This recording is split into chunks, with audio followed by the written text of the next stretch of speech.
Morning and welcome to the March meeting of the Local Planning Agency for Pinellas County, Florida. The Local Planning Agency, or LPA, is a volunteer organization that makes decisions based. May I please borrow that real quick because I am going off script real quick. Okay. Thank you. The Pinellas County Local Planning Agency, that's my agenda. I'm sorry. No worries. My apologies. I'll get you. One moment, people. I apologize for this. This is it. Okay. I apologize for losing my script up here. It was important to me to read through these extra materials that came in, and unfortunately, I buried my introduction in the process. So thank you for bearing with me.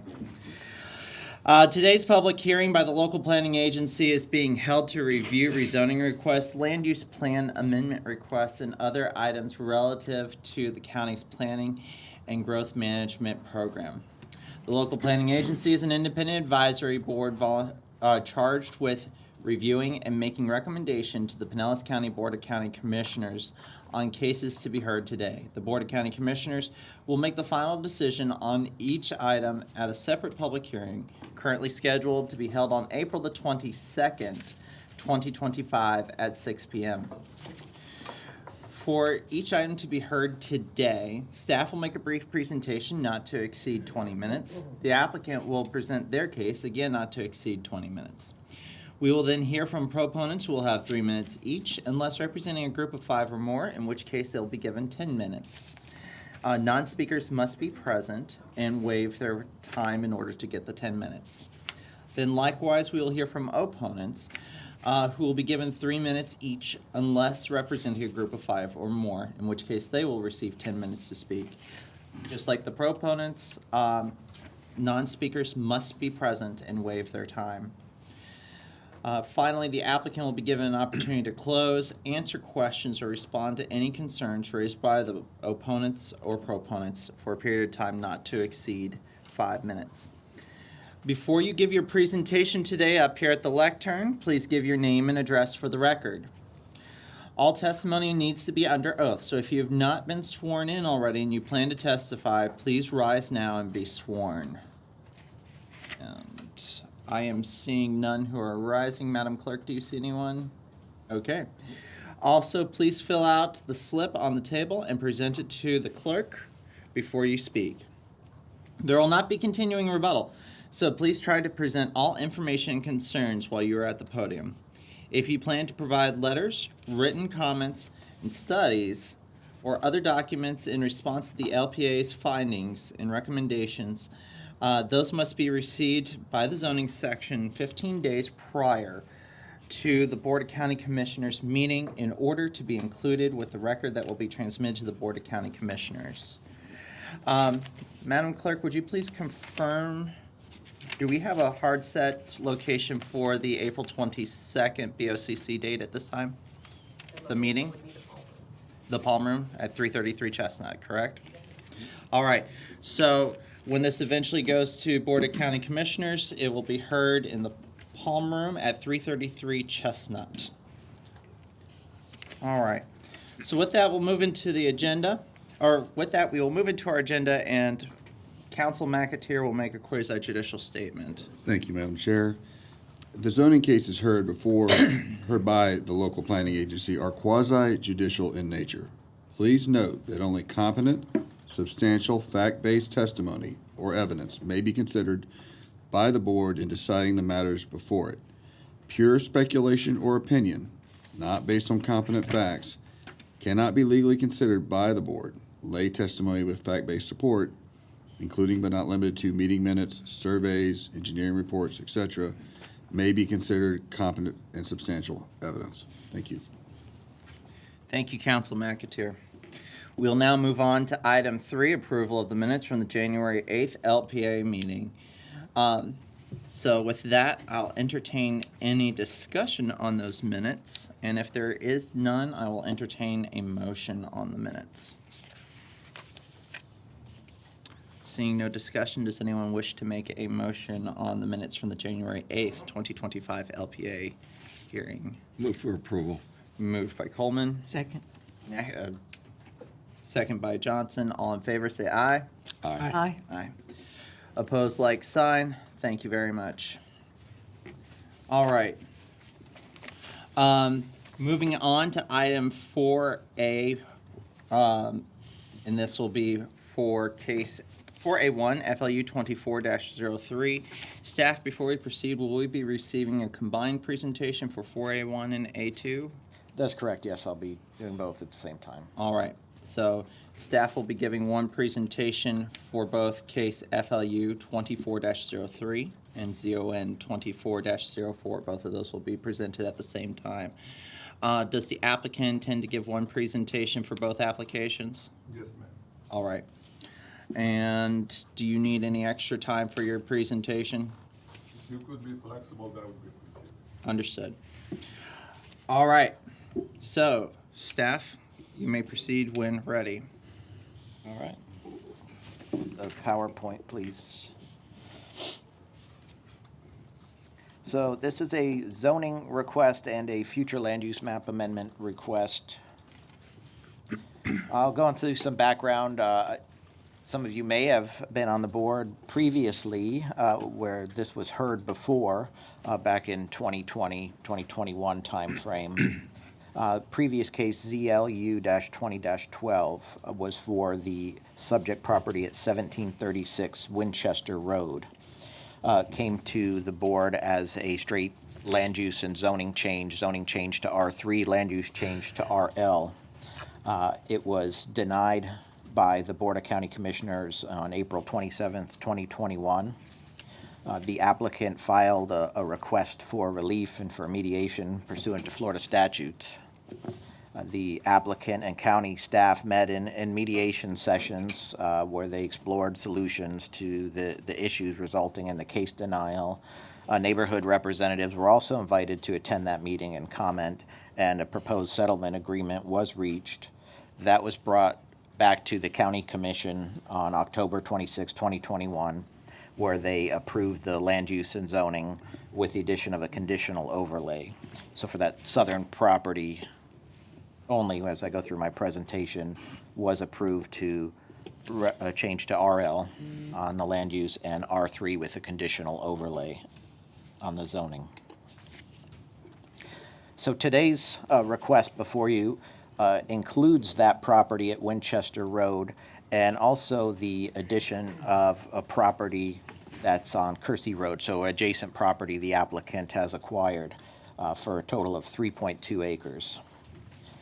He's requesting a future land use map amendment for this new Kersey Road property only on 1.02 acres from residential suburban, which allows 2.5 units per acre, to residential low, which allows 5 units per acre. The property at Winchester Road is already residential low. And there's also a zoning atlas amendment request that covers the entire amendment area, so both properties, from rural residential, which is the 1.02 acres, and R3 CO, single-family residential conditional overlay on the 2.18 acres to R3 conditional overlay. The request is to add additional conditions to the conditional overlay, removing some conditions and keeping some conditions, so some changes to that, which is why both properties are included. And the proposed use is a single-family subdivision. You can see the site here. The northern property with the land use change is outlined in green, and the zoning is outlined in red, which includes both properties. You can see the major roadways to get your bearing. On the west is Belcher Road, to the north Bel Air Roads. This is southeast of that intersection. It lies just south of Kersey Road, and then adjacent on the east side is Winchester Road. This area is single-family subdivision. Most of the properties are developed with single-family homes. There is a mobile home park off to the northeast. And along Belcher on Kersey Road, there is a place of worship. And then down at the intersection of Lancaster and Belcher is an elementary school. So the conditional overlay that they're looking to add, the changes would be the addition of the 2281 Kersey Road property, so adding this additional 1.02 acres, increasing the maximum number of lots from 7, which was the original approver, to 12, which includes this additional property, removing the minimum lot size requirement of 9,500 square feet, removing the minimum 80-foot lot width consideration as well, or condition, keeping the minimum setbacks from the original, which is 25 feet from the eastern property line, and from the south property line, 15 feet for a rear of a property and 11 feet for a side.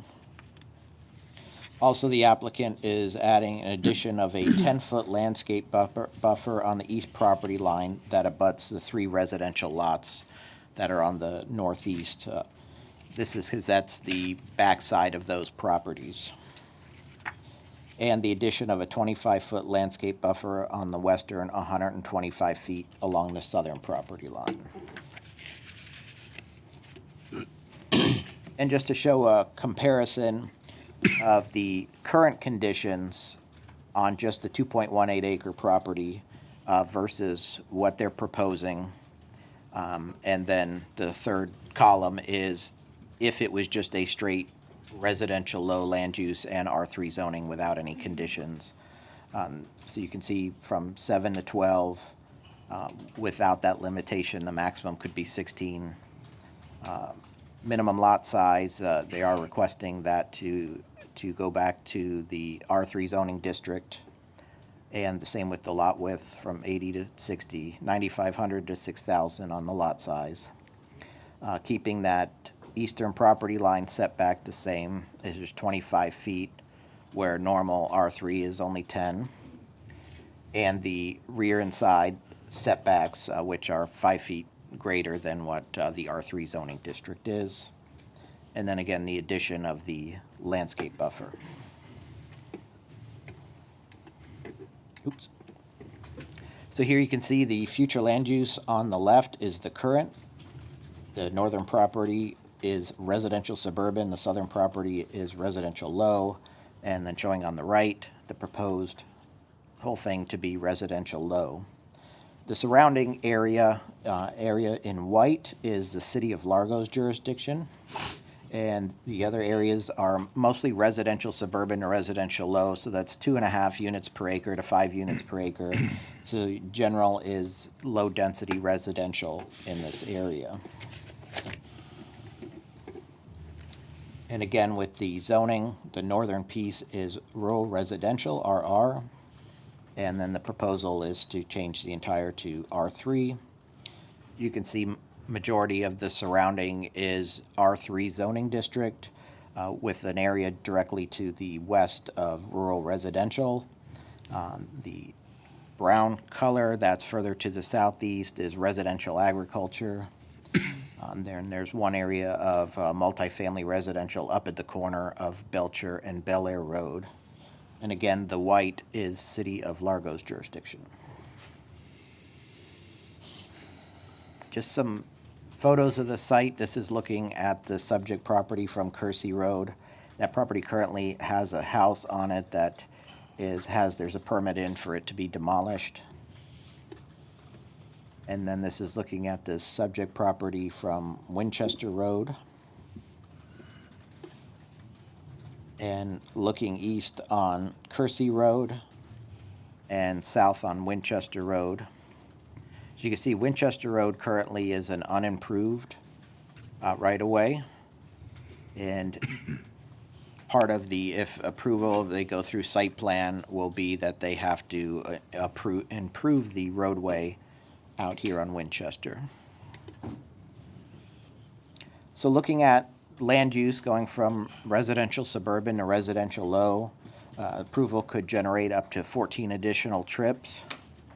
It would not impact the level of service on surrounding roadways. Belcher is the closest roadway that's regulated for level of service, which it currently has a C.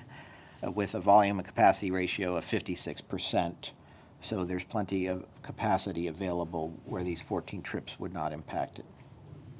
In addition, again, Winchester Road will need improvements, which the developer would be responsible for.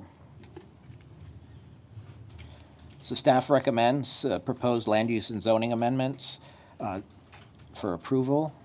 The surrounding area is a mix of RS and RL land use categories, RR and R3 zoning districts, all single-family, low-density residential. The conditions address the compatibility with surrounding development. It's consistent with our comprehensive plan. It's also consistent with the countywide plan map. This would not require a land use amendment through the Ford Pinellas process to the countywide plan map. Again, staff recommends approval. Board of County Commissioners scheduled to hear this item on April 22nd. I'd be happy to answer any questions or go over any of the information again if needed. Thank you, staff. It comes back to the board. Or do you have any questions for staff at this time? Yes. Just a quick one. The traffic estimation of 12 additional, or 14, was it 12 or 14? 14. Is that per hour or daily? Because if it's 12 new houses. It's peak hour. That information here is That's a peak hour incorrect. number. It's a peak hour Okay. number, yes, not Thank a you. daily. Yes. There is a problem in that area with flooding, with the rains. Does the county have any plans on working on that flooding issue? Because this added density in that area is going to cause more runoff. You're going to lose your surface area for percolation of the water that's in there. So that's going to be more pressure on that area on flooding problems. So the property itself is not in a flood zone. It's not in a coastal high hazard area, but there is off to the east. As for if there's drainage improvements, I'm not sure if there are any county projects scheduled to be done out there.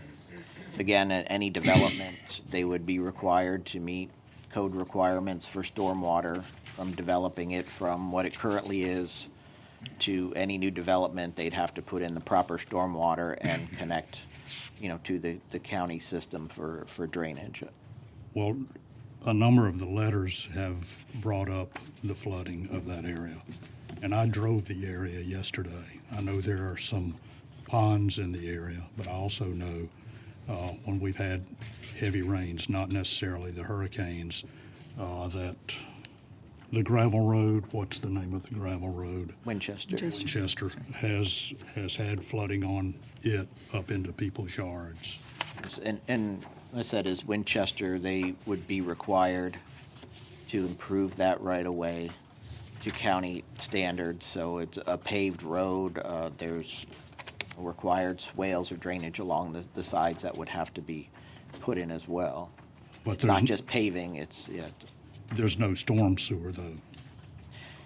not on there right now. There's county piping out on Kersey and then adjacent, go back up to this map on here.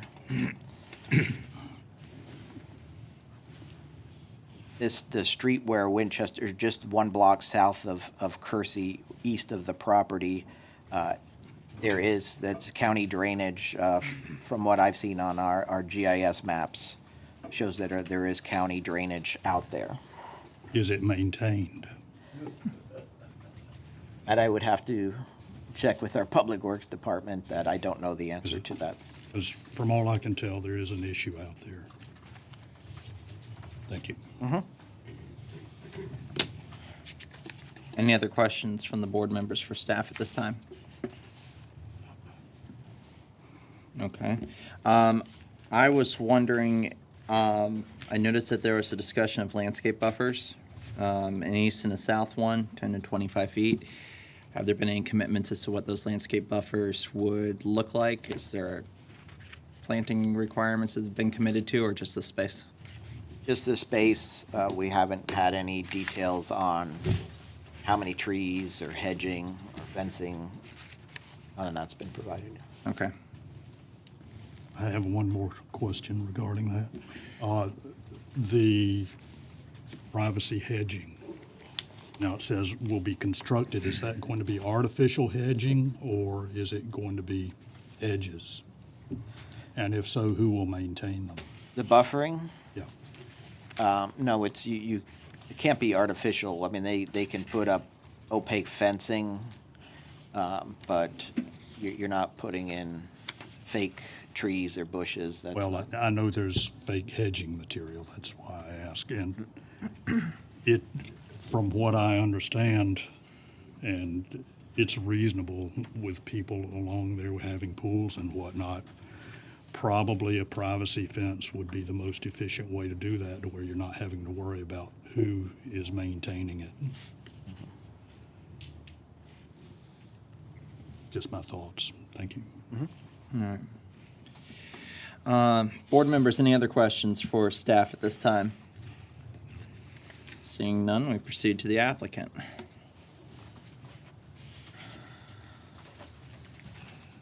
Good morning. Morning. My name is Dushan Gulati. I live at 2207 Belchry Court Drive, Clearwater, Florida, 33764.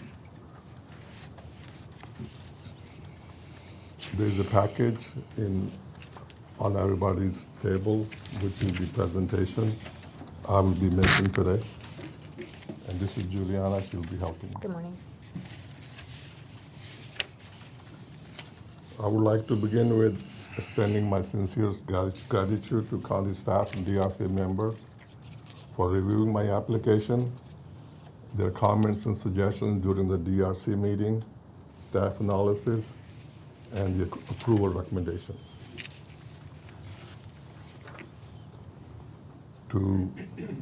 Staff has done a wonderful job in their presentation. Basically, I'm requesting that I'll be allowed to build 12 homes on 3.2 acres and make the two amendments as explained by the staff with the conditional overlay. These were some of the enhanced setbacks were requested during the previous hearings, and we are agreeing to that. And I will explain why we volunteered to add the 10-foot buffer on the north or the east-south side. And I also volunteer for a 25-foot buffer, and I'll be discussing that because we have done an extensive neighborhood outreach this time, and there are some pros and cons of having that buffer, and I will be discussing that as well.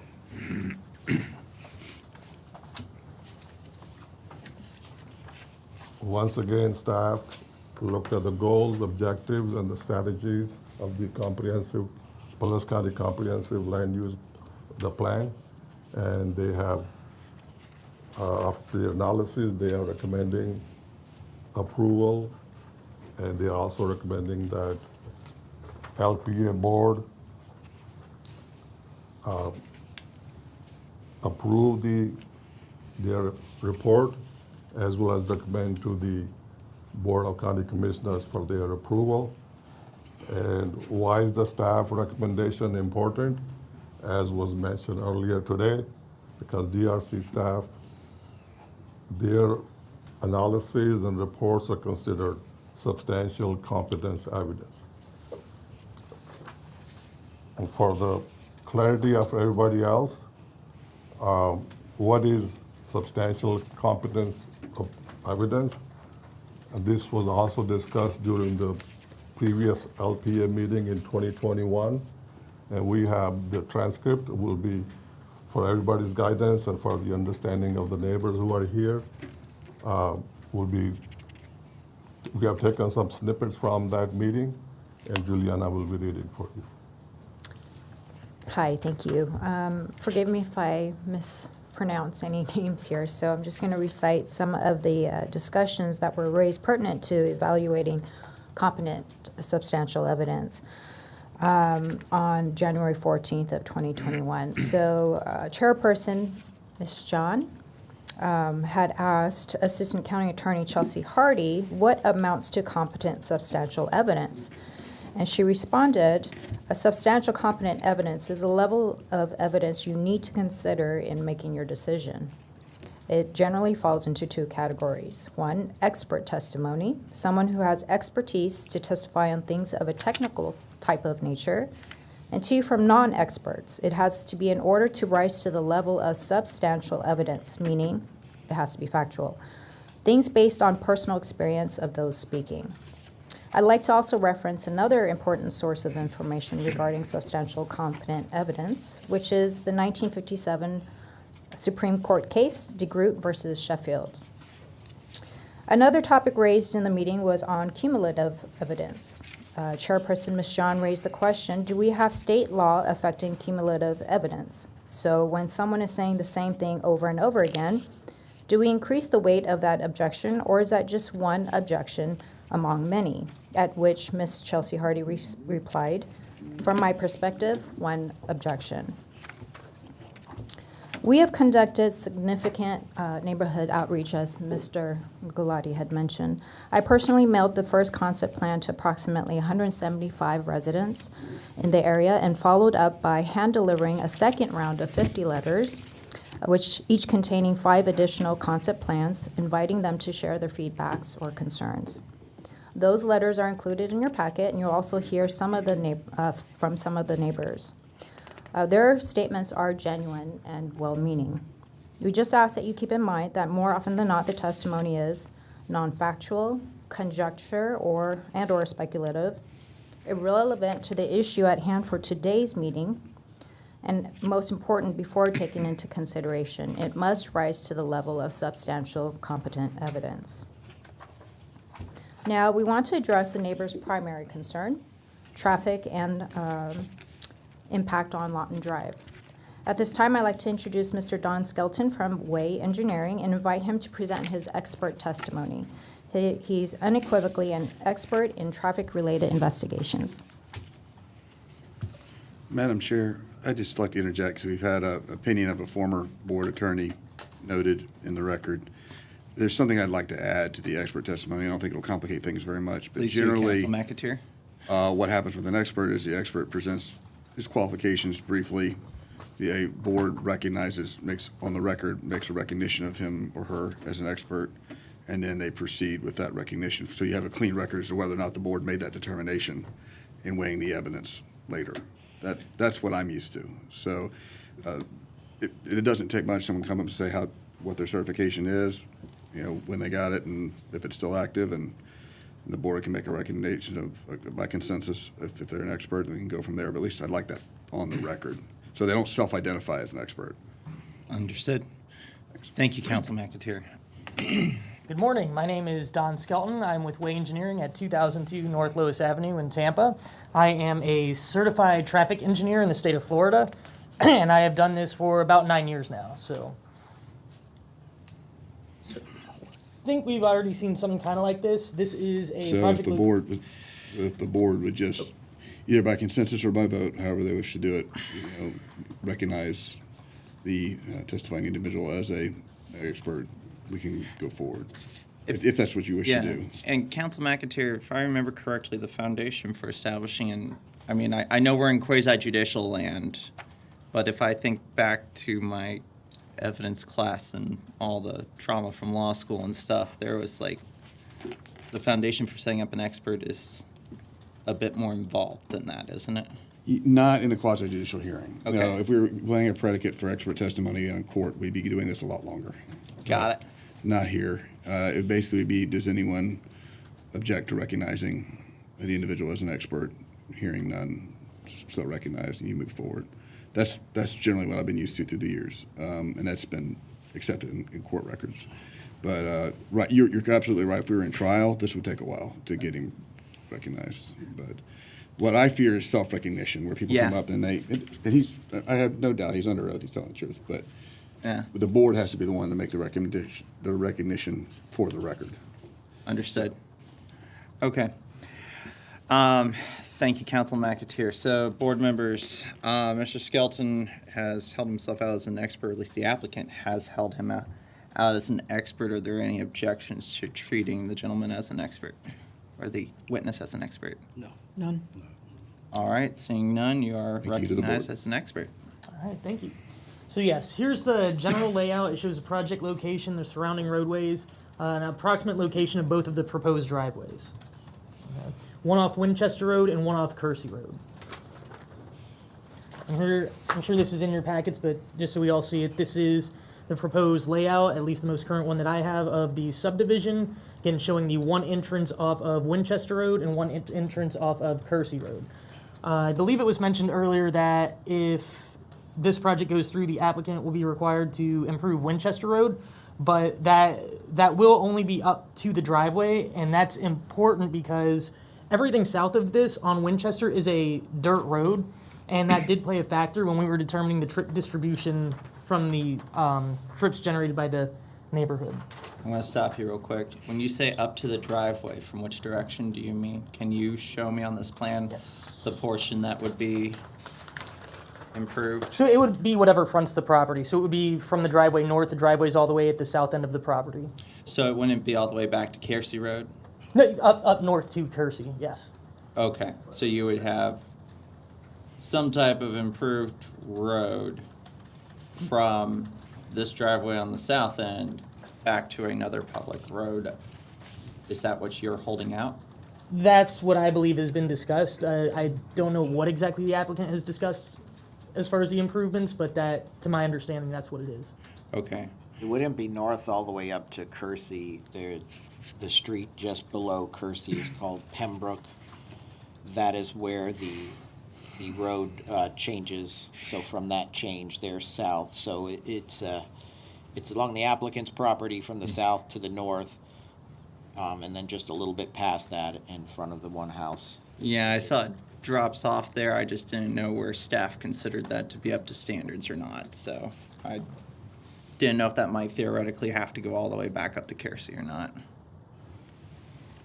But I'm getting into site plan questions. Yeah. Board member Larry Johnson is recognized. Thank you. I'm sorry to interrupt you, Madam Chair. I'm just a little confused. So the portion that I'm seeing that has the word buffer written over it is not part of the property. We're only looking at those parcels that have been determined to be 7,100, 8,500, so on.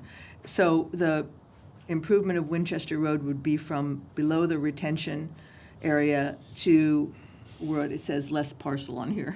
And then from, and that's it, just that part of Winchester, not all the way to Kersey? It's Correct, unless there's a development agreement that the county and an applicant would agree to improve a larger area, we cannot hold them to improve any kind of roadway or sidewalk past their property, what fronts their property. Is this a private road at this time? Or is this a county or city? These are county roads. County up roads. here, yeah. Winchester and Kersey are both county roads. Okay, because there was a referral to private roads in some of the documents that I read. There Where is- would that be? There's a road to the south, the neighborhood to the south. There's Lawton Drive is a private road. Okay, and that leads into Winchester. That, yeah, leads between Winchester and Belcher Road. Okay, thank you. Actually, can we go back to that aerial real quick? Just to make sure that I understand the one that you just showed us. this one. Correct. Yes. So I know this is all gray, but I see a light gray box that says project location. Yes. So those are the And- parcels, the approximate area of the parcels for this development. Perfect. And Mr. Schroederbach, I see a street taking off to the east. I assume that's where, from my recollection, that is where Winchester Road drops off, correct? Correct. And you were saying that without a developer's agreement, the spot between where Winchester Road's build out, I'm going to just say decreases down to where we see project location. That's not anything that the county can require the applicant to improve, again, without a developer's agreement. Correct. Okay. Just wanting to make sure I'm keeping my eye on the ball there. All right. I will let you get back to your presentation. I know we have hit you with a couple of questions, Mr. Skelton. That's okay. I'm here to answer the questions.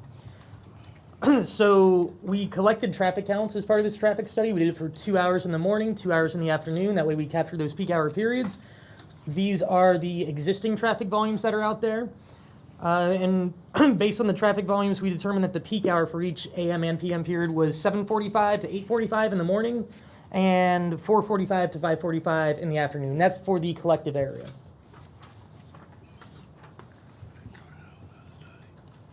So I think the trip generation was also mentioned. This table right here kind of shows the daily number of trips that are estimated based on the IT trip generation manual. We have the morning peak hour at 11 total trips, and then the PM peak hour at 14 total trips. So overall, this is a fairly small development. It's not going to generate much traffic at all. We used those volumes that we collected to determine a trip distribution. And this is what we came up with here, just based off, again, the existing traffic counts and the layouts of the roadway. The reason the volumes are so small on Winchester, it's not just the collected volumes. It is a dirt roadway. It's unimproved. I can't imagine most people are going to want to take that over Belcher and Kersey. And when we run models and stuff, that's usually what it shows. Typically, it strays away from the unimproved roadways. So this right here is what the traffic volumes are going to look like with the development. And if you want, I can actually show you a side-by-side of what it is without and with it. So this one over here on the left, this is without the 12 additional homes. This is with it. Again, as you can see in the peak hours, there's not going to be much of a difference at all. It just doesn't generate that many trips. All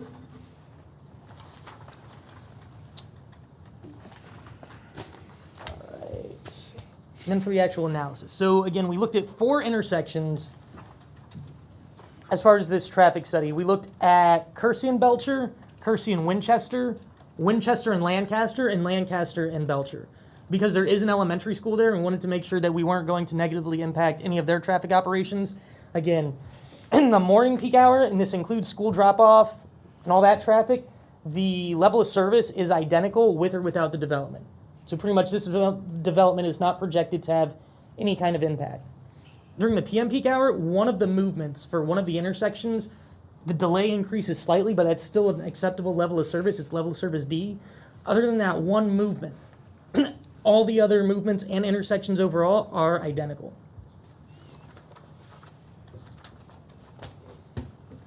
So, we also looked at some crash data, because obviously safety's a concern too.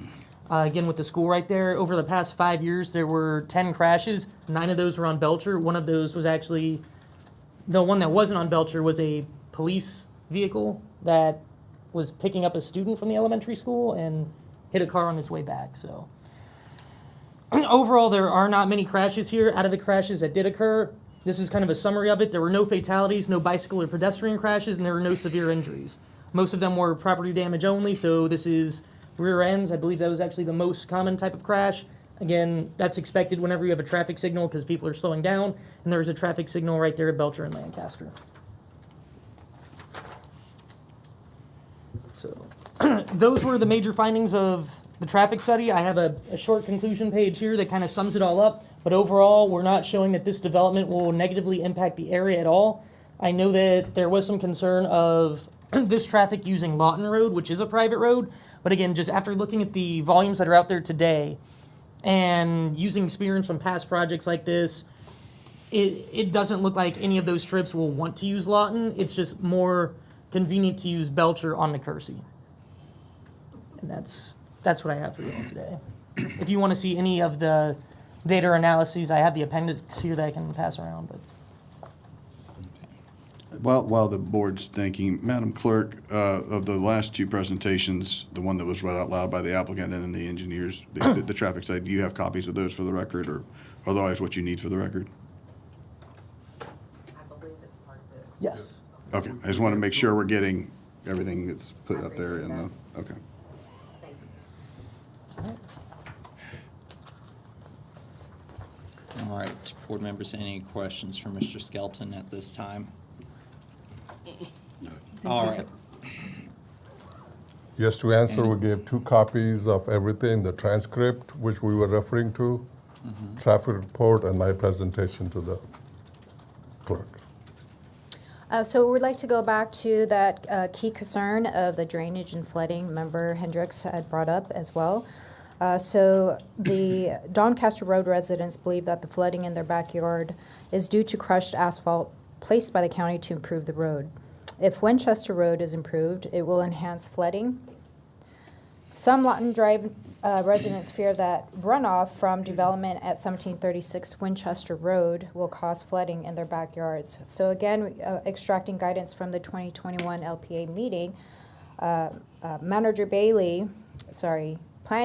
zoning manager Glenn Bailey said, all of the drainage has to be maintained on site. It can't go off site. You will have to have a stormwater pond that goes through a permitting process and meet all kinds of regulations based on drainage, things like that. Current staff report on the flood risk, as it was mentioned earlier, the subject property has a low flood risk. The subject property is neither within the coastal high hazard area nor the coastal storm area. The property lies within flood zone X. Next, moving on to the concern on wildlife in the community. And from the meeting of 2021, Member Jean asked, is this site designated on our maps as any type of ecology-sensitive property? Mr. Bailey responded no. And Ms. Jean again then asked, does the site plan review include an environmental review component? Mr. Bailey, yes, it requires habitat permits. They look for endangered species, threatened, listed species, things like that. Ms. Jean then asked if endangered species are found at the site plan review, would that reduce the density that would be functionally buildable upon this property? And Mr. Bailey responded, it depends on what it is, but it's possible. You will have to go through the state law, things like that, to address something like gopher, tortoises, things like that. You would have to mitigate for them at least.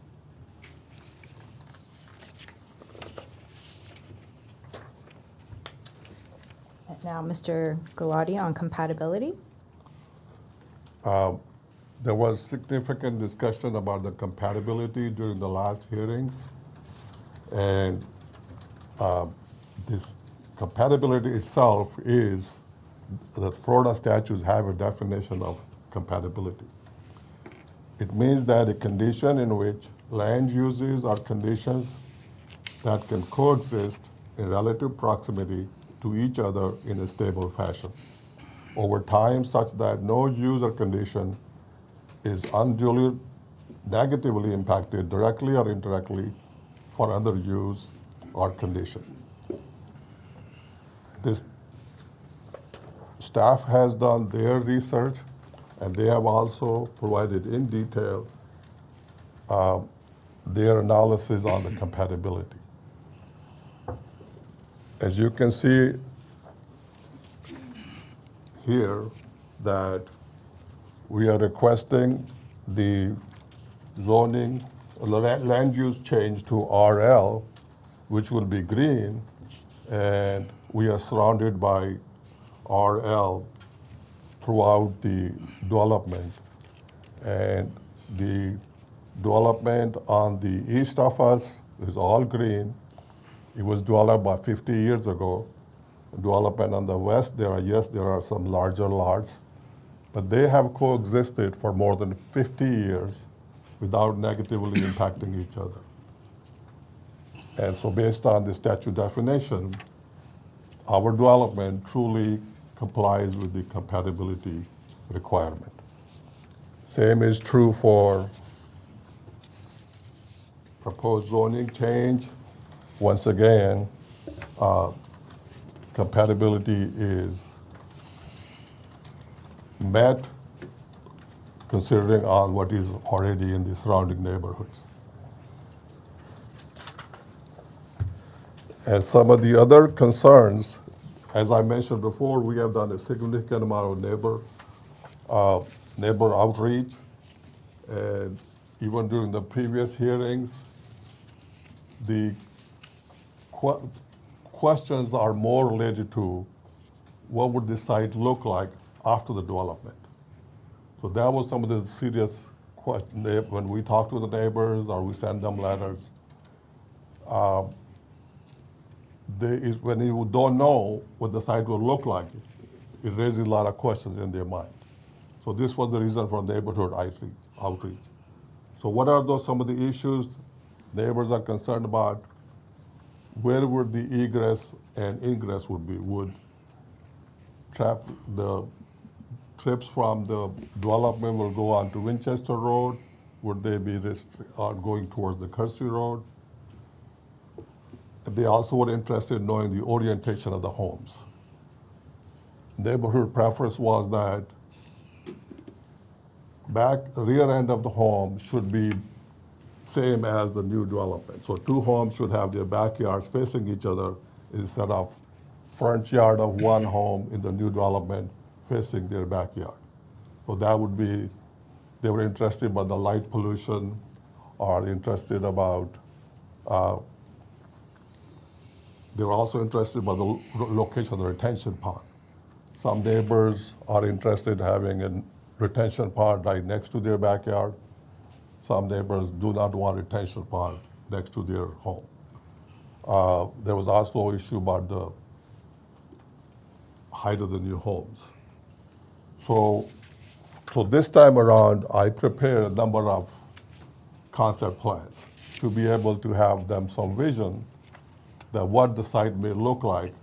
And the purpose was to do all this was to be able to address or get their opinions now. What would they like to see a site would look like? And in some cases, when we have two neighbors who have different preferences, and I would like to give all their feedback, we really had a lot of feedback this time. We have some good neighbors. They're very communicative. I personally went and talked to them. And my goal is to that if we can give to the engineer and the architect what their feedback is so they can make a design based on what would be helpful for the neighbors, instead of they just basically sitting in their office making a design and be forced on the neighbors. I would like to say that after speaking to the neighbors and getting the feedback, I didn't really find a single consensus that, okay, everybody agrees on something. But either way, we're going to try our best to be able to appease when we give all these ideas, which some of them will present today, and to the architect and engineer so they can design the site accordingly. So I will go through some of the concept plans. What was the reason for that? They're in your package. Again, these are all concept plans. We are keep collecting the feedback from the neighbors. And I just want to emphasize that these are site-related issues. This is not the focus of.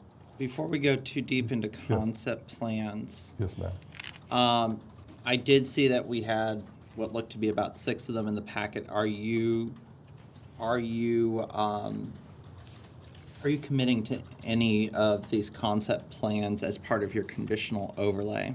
No, ma'am. So what we are collecting, as much information we can collect, give it to the architect and engineer who will make the final design, and they will have to go through the permitting process. There are some rules and regulations there.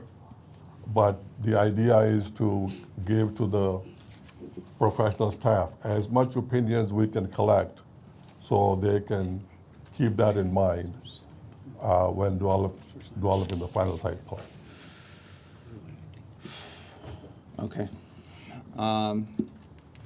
Understood. So the initial sketch, which was mailed to the neighbors, is concept number 1. Again, we know for sure this is not be the final concept because there were some number of feedbacks from the neighbors.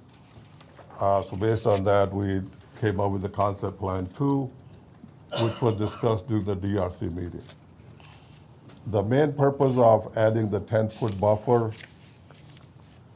on the Kersey Road parcel was because on the east side, there are 3 homes. At one time, those 3 homes were all one parcel. And right next to the middle home, which is right here, was actually at one time a garage because this whole land parcel was one home there. So that garage right now is almost at the edge of the road which I was proposing. And when I spoke to Frank, he's here, he'll speak about it too. And he said that the driveway going back and forth will be too close to his living space. And that was the purpose of adding the 10-foot buffer. And then the other buffer on the south end, the 25-foot buffer I proposed, was to have some space available in case the retention pond is not, the size I have does not, cannot take the full volume which we may need. So that will allow it to be a buffer or a retention pond. But then when we discussed this one, county mentioned that the road next to the homes which are on the south side is too close to the home which is on the next to that. So this plan will also be not a feasible plan considering the road is too close to it. And I wanted to move the road to the north. So one of the proposal was that we move the road to the north and retention pond would be next to on the south side. And when I spoke to the neighbor who lives on Lawton Drive right behind here, she's here, she'll speak about it. Her preference is that we should have no traffic at all on Winchester Road. So we developed some plans, which we had already submitted some plans, which is number 6 plan, which is the Hammerhead plan. And with this Hammerhead plan, Sir, I'm sorry to interrupt you, but I had a possible question from a member. I just didn't Okay. want to do it off the record, Yeah. so. As we're getting into this, I'm sorry, Madam Chair, but this is kind of getting into site plan review, and that's not really what we're here for, is it? I mean, does this play into what we're Yeah. charged with making a decision on? I think that's an excellent question because I know that applicants have come before us, I want to say conditional overlays, but development agreements where there's been commitments to layouts, and that obviously would be material. I don't know if this really has much bearing. This does seem like we're going into site plan minutia. So its conditional overlay is just, restrictions, to setbacks, height, access, size of parcels, density.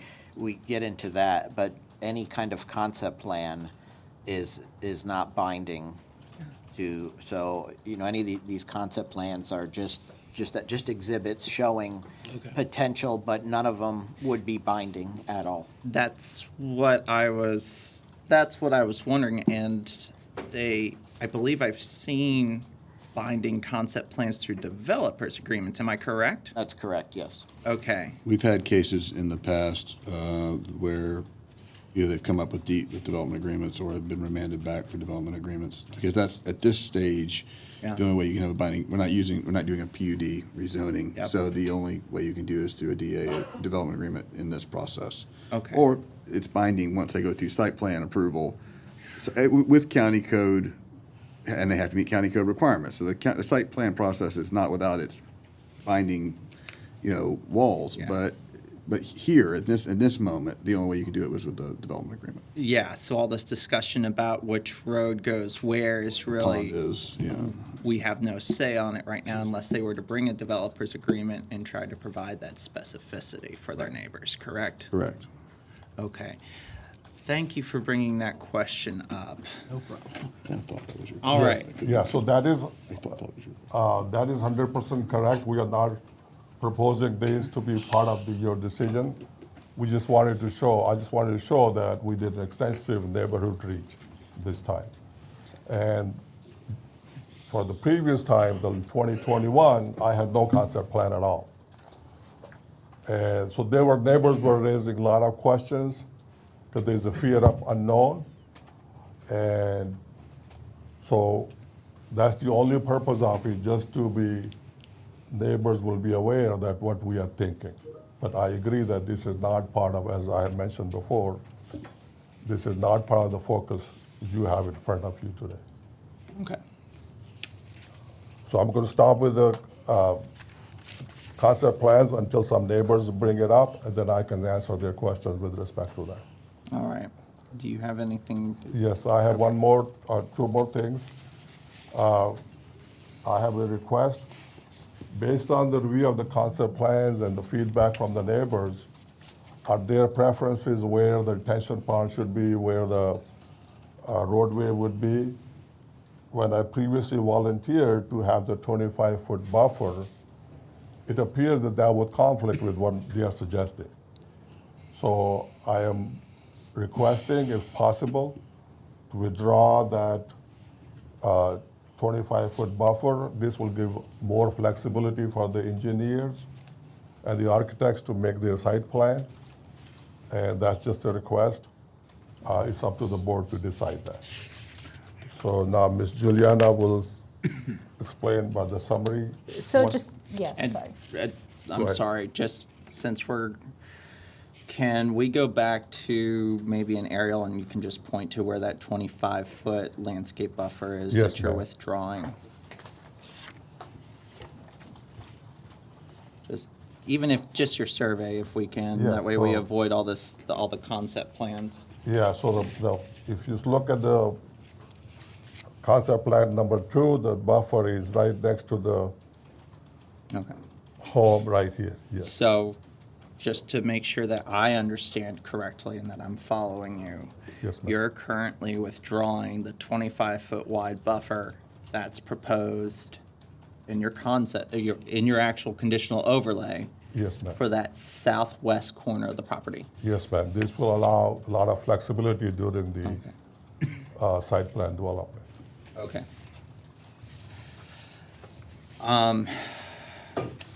By flexibility, you mean that a retention pond can end up there or a house lot could end up there? Retention pond could end up there, or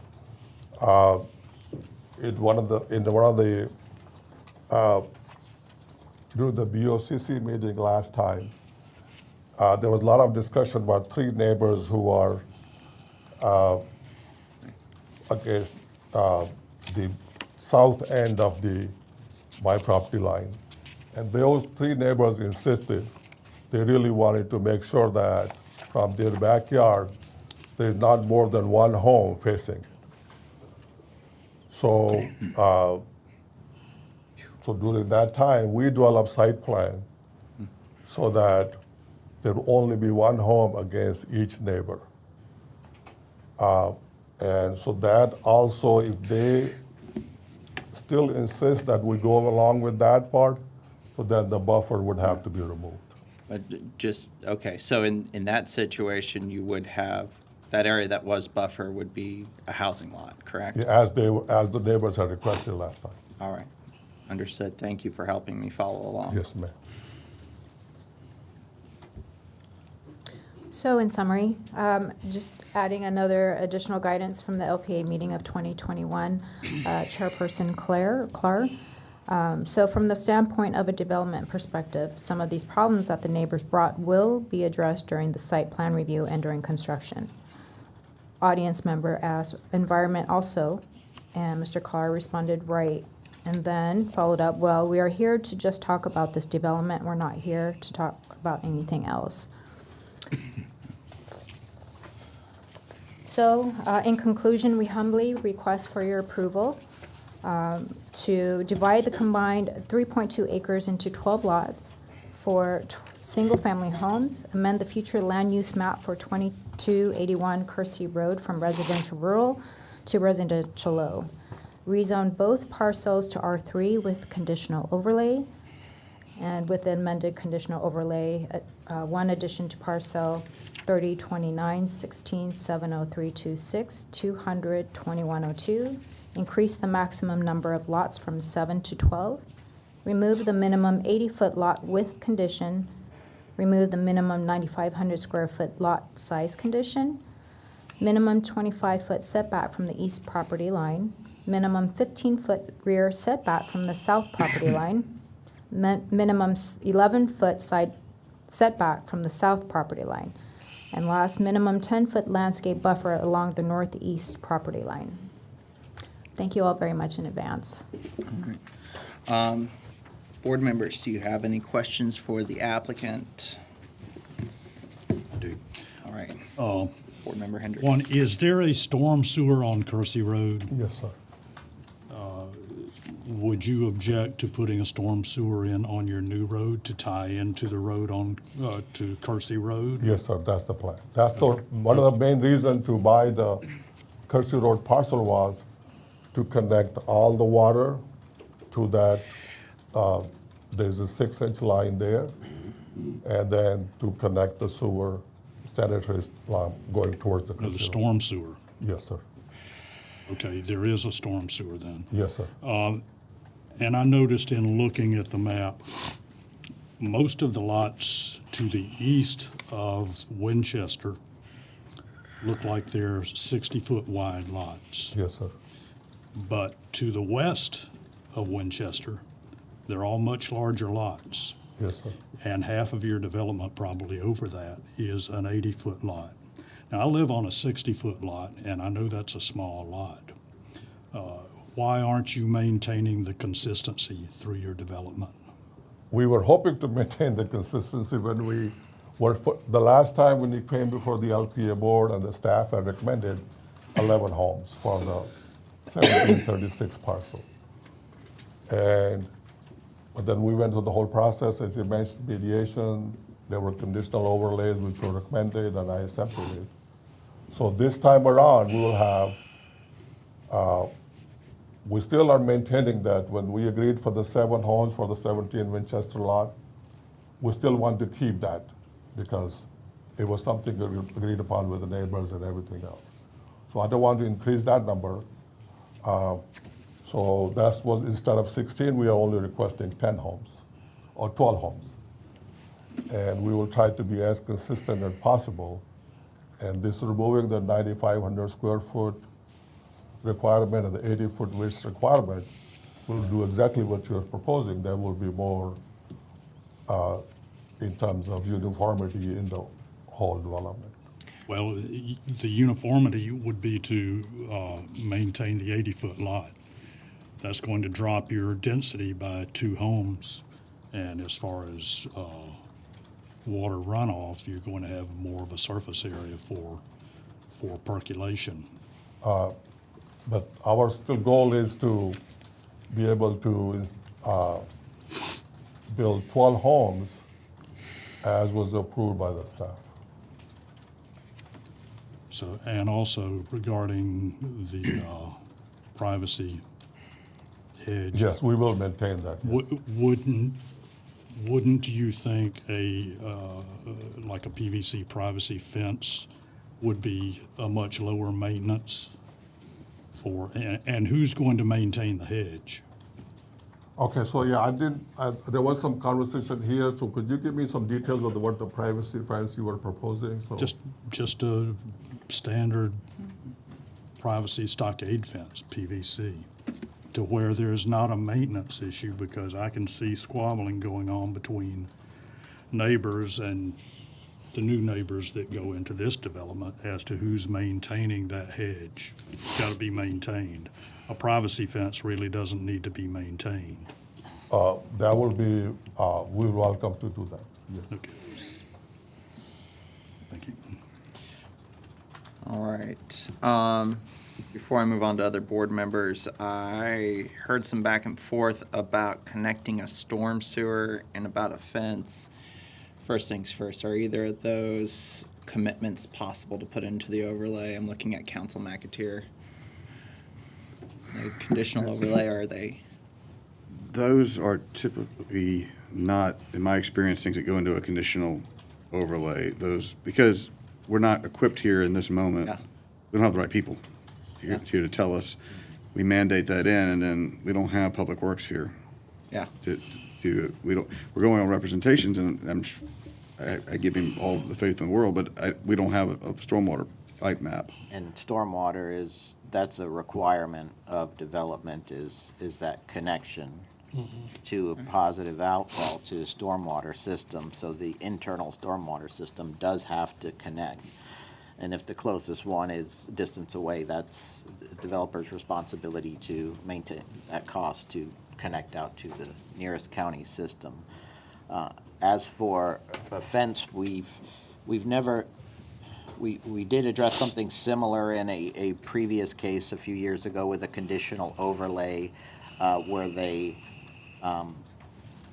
committed to an 8-foot tall opaque fence versus a 6-foot, and it was part of the conditional overlay, but it was due to a height disparity between the properties. So a 6-foot wouldn't have screened as much as an 8. And then also, I've seen with conditional overlays, as part of a buffer,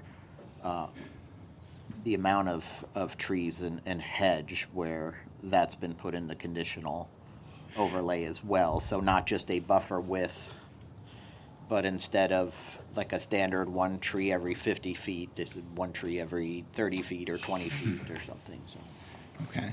so that we can look at it because there's precedence that's been done before. Okay. But right now, there's no planting requirements in this conditional overlay. There's no fences in this conditional overlay. And, okay.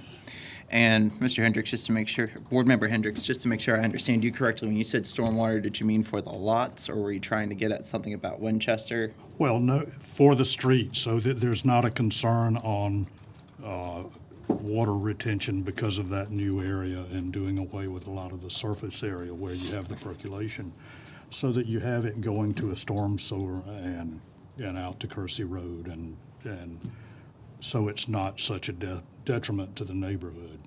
And you're talking in terms of the internal development, it's lots, it's streets. Yes. Okay.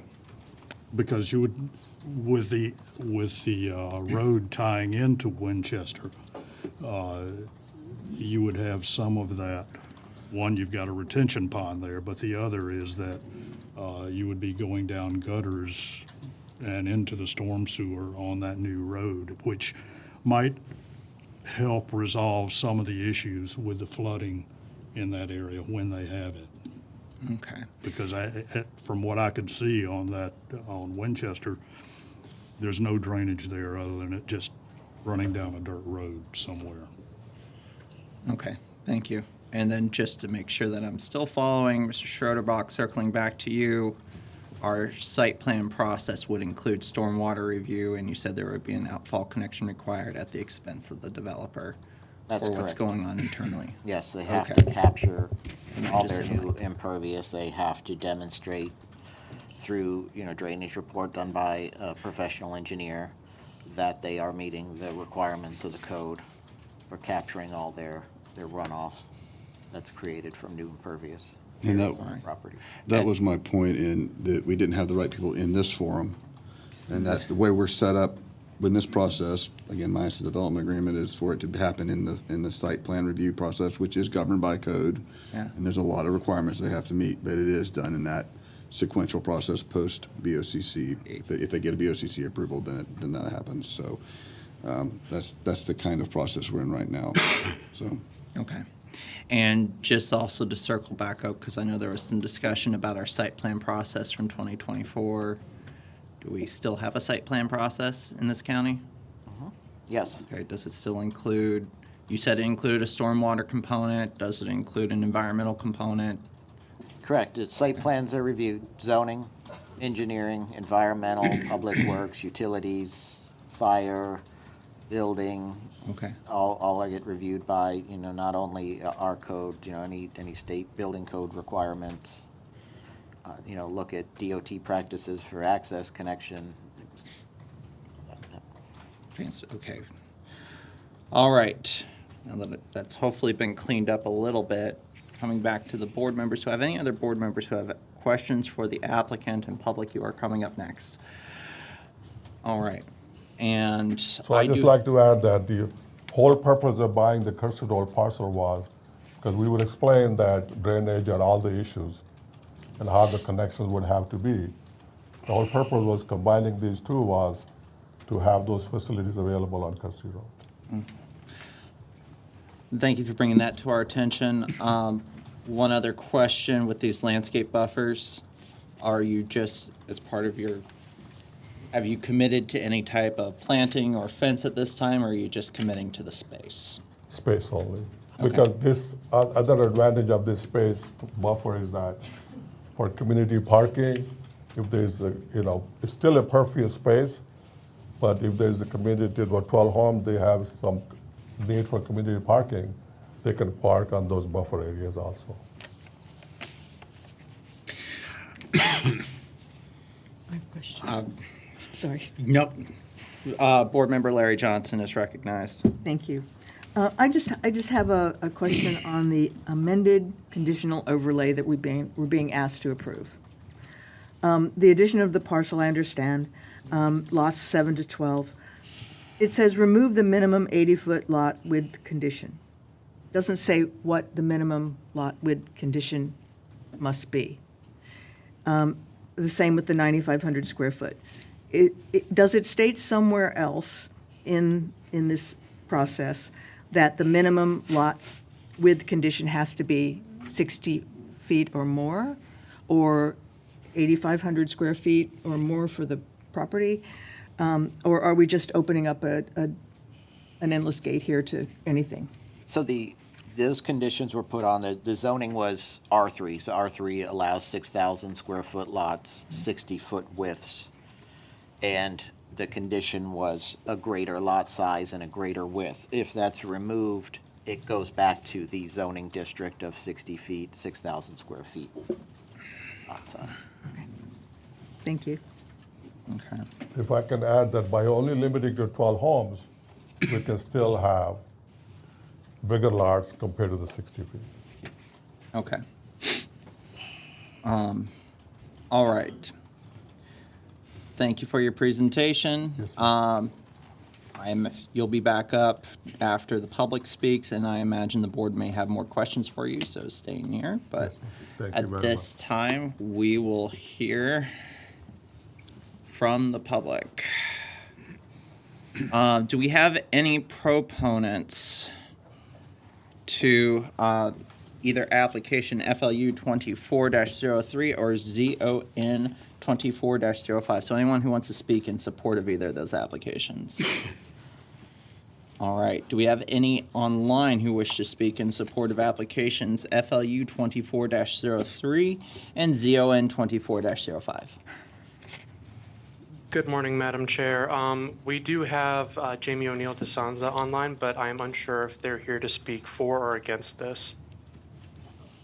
And Jamie, if you wish to speak, go ahead and unmute yourself. Okay, I just unmuted myself.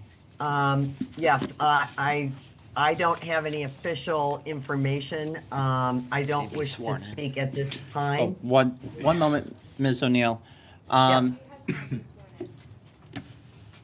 Okay. Ms. O'Neill, we need to have you sworn in, so Madam Clerk, if you would please administer the oath. Ms. O'Neill, if you could raise your right hand virtually.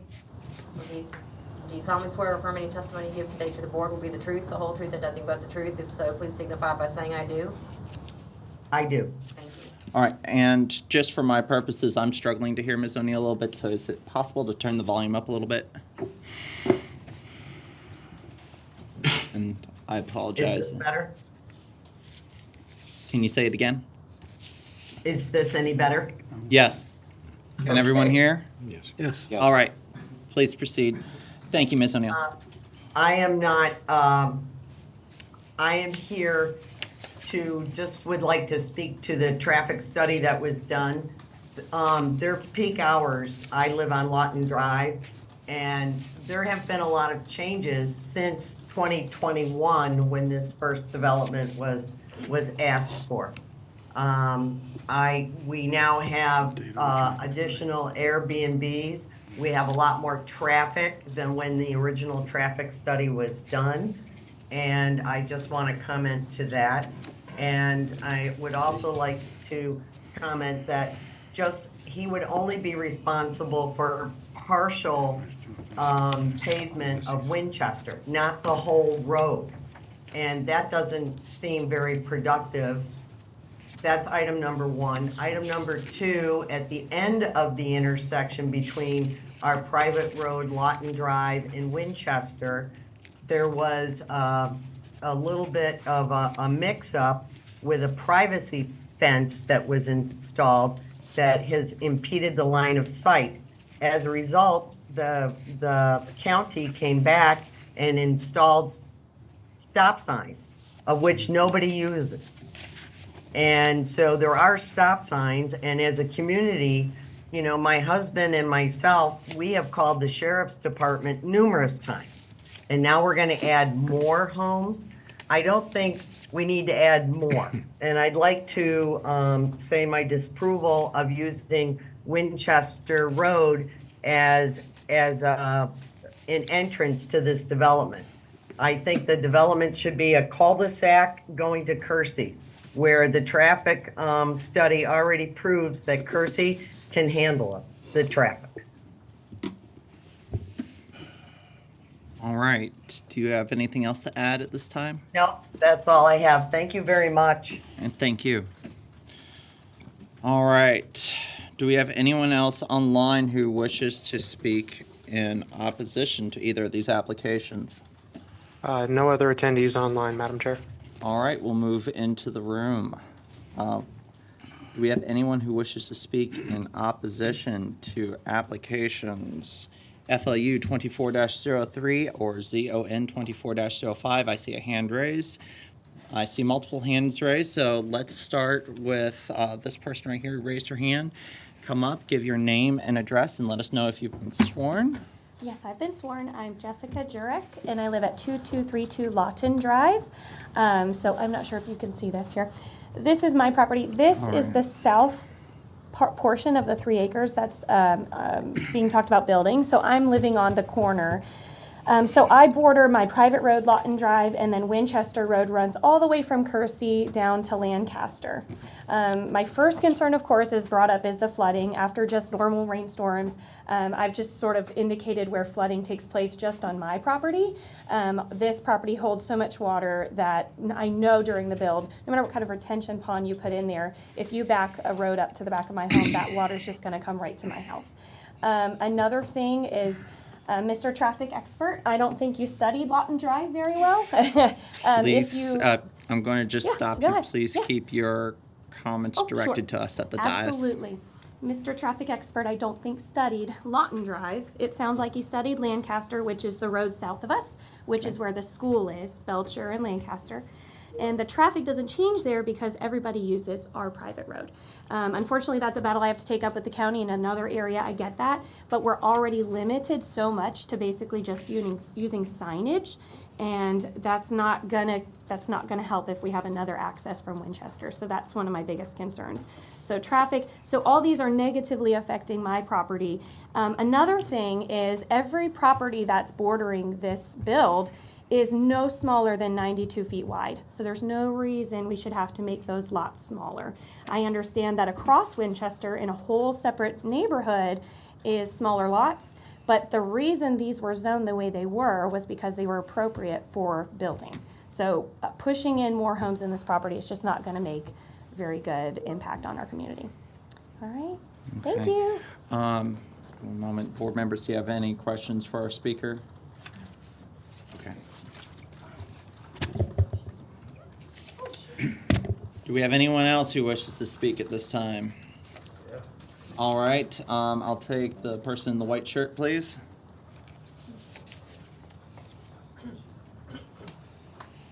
My name's Don Lieb, live at 1728 Dorchester Road. Mr. Hendricks, mine's a 90-foot lot straight across from the build area. Next to me is a 90-foot lot, and on the corner's a 90-foot lot. So there are two 60-foots but the majority of them are 90-foot lots across from that build area. The flooding, we've already said 500 times, but the county, when they did our road on Dorchester, they didn't cut the road down. They had to come back and put drains in our front yards because the actual elevation, the road is 5 inches higher than the actual property lines.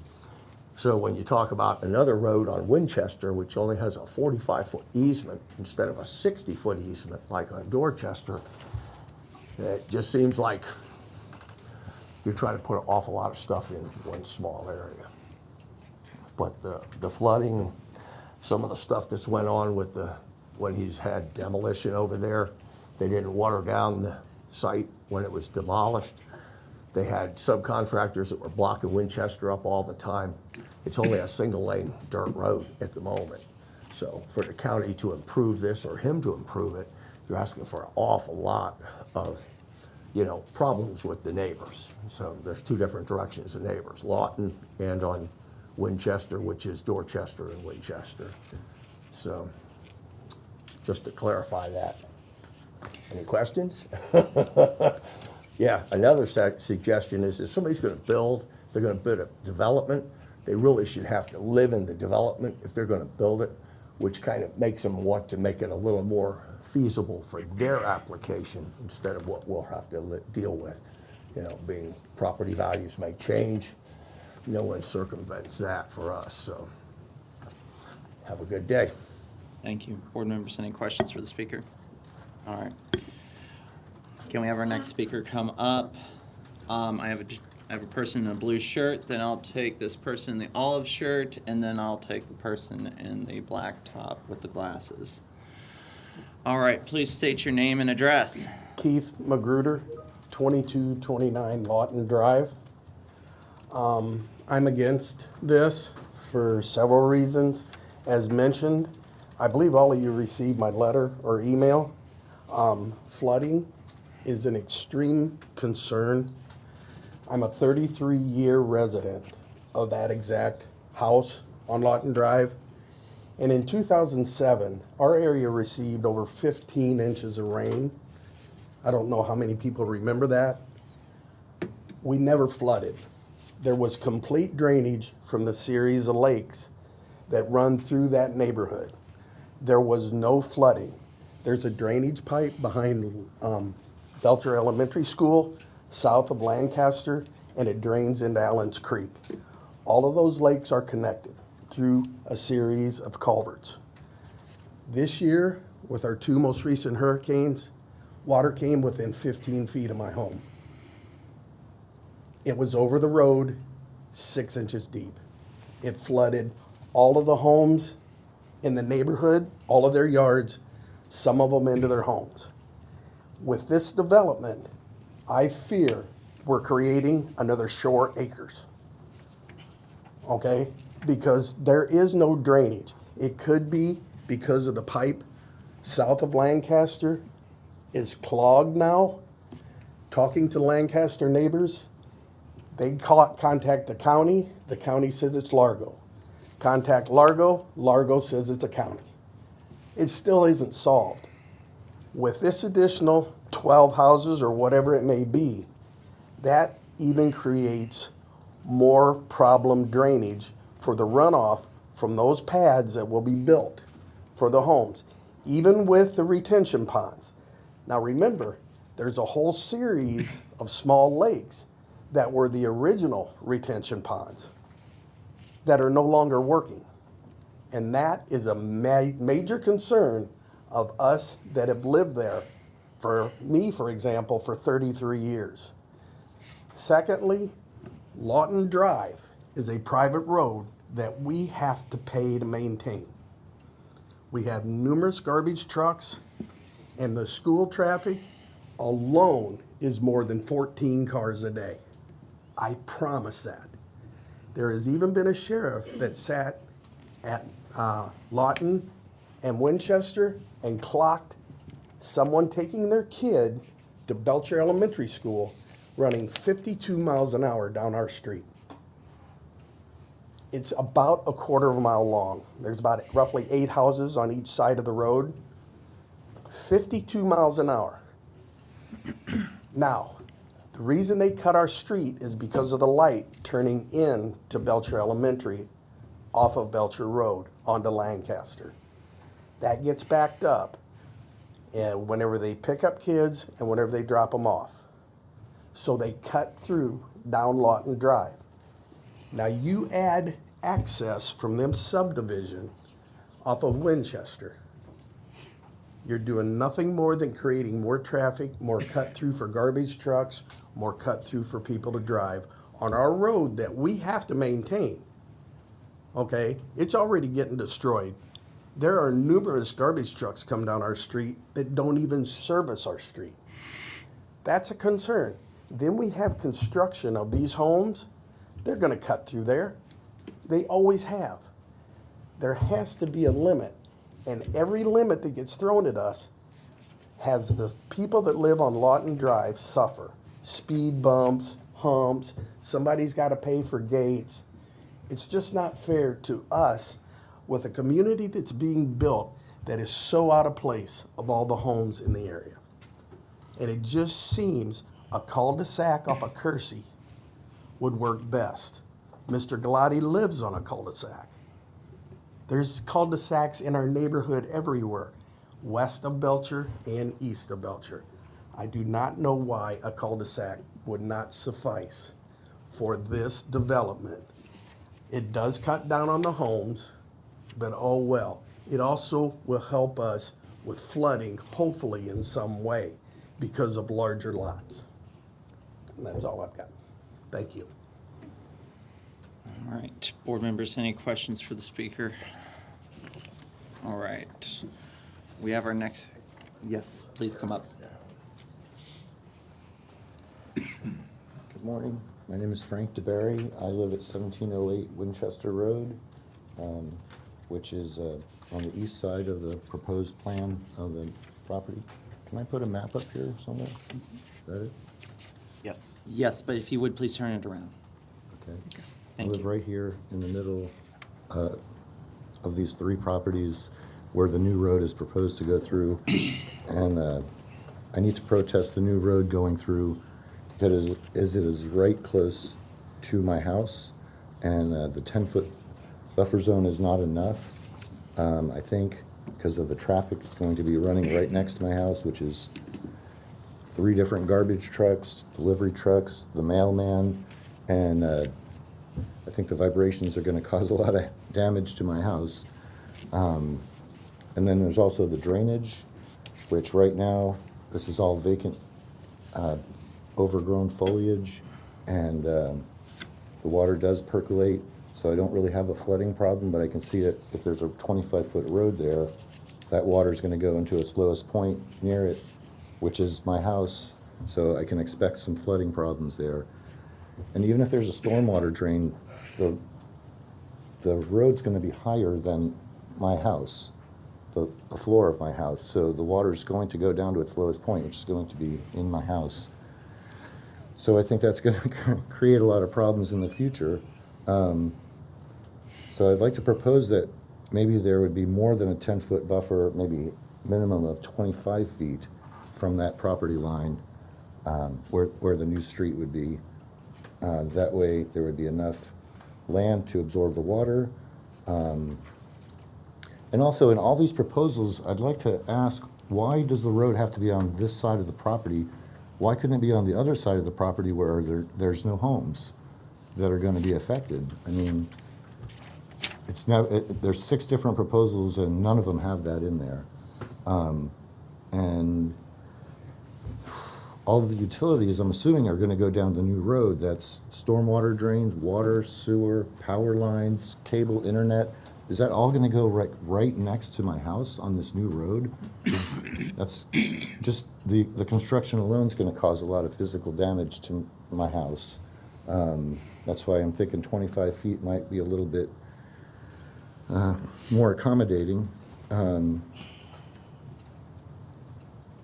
think that's pretty much my major concerns, and I hope that you consider them before we approve anything here.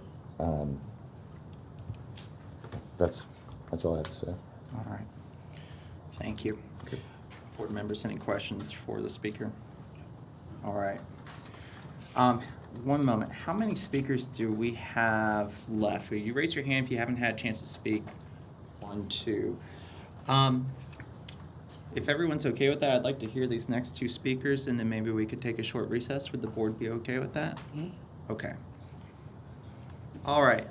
Let's have our next speaker come up, please. Thank you. Hi, my name is Mary Rush. I live at 2228 Lawton Drive. If you can see from this map that I believe some of you have a copy of. Bring that more towards us. There. Down a little bit towards you. Perfect. Thank you. So this is my property right here in the middle. I'm next to Jessica Jurek. As she mentioned, the flooding back here is significant. It has nowhere to go. When we have a lot of rain, it just sits there. It sits in the back corner of my property. It goes up to the back of her garage.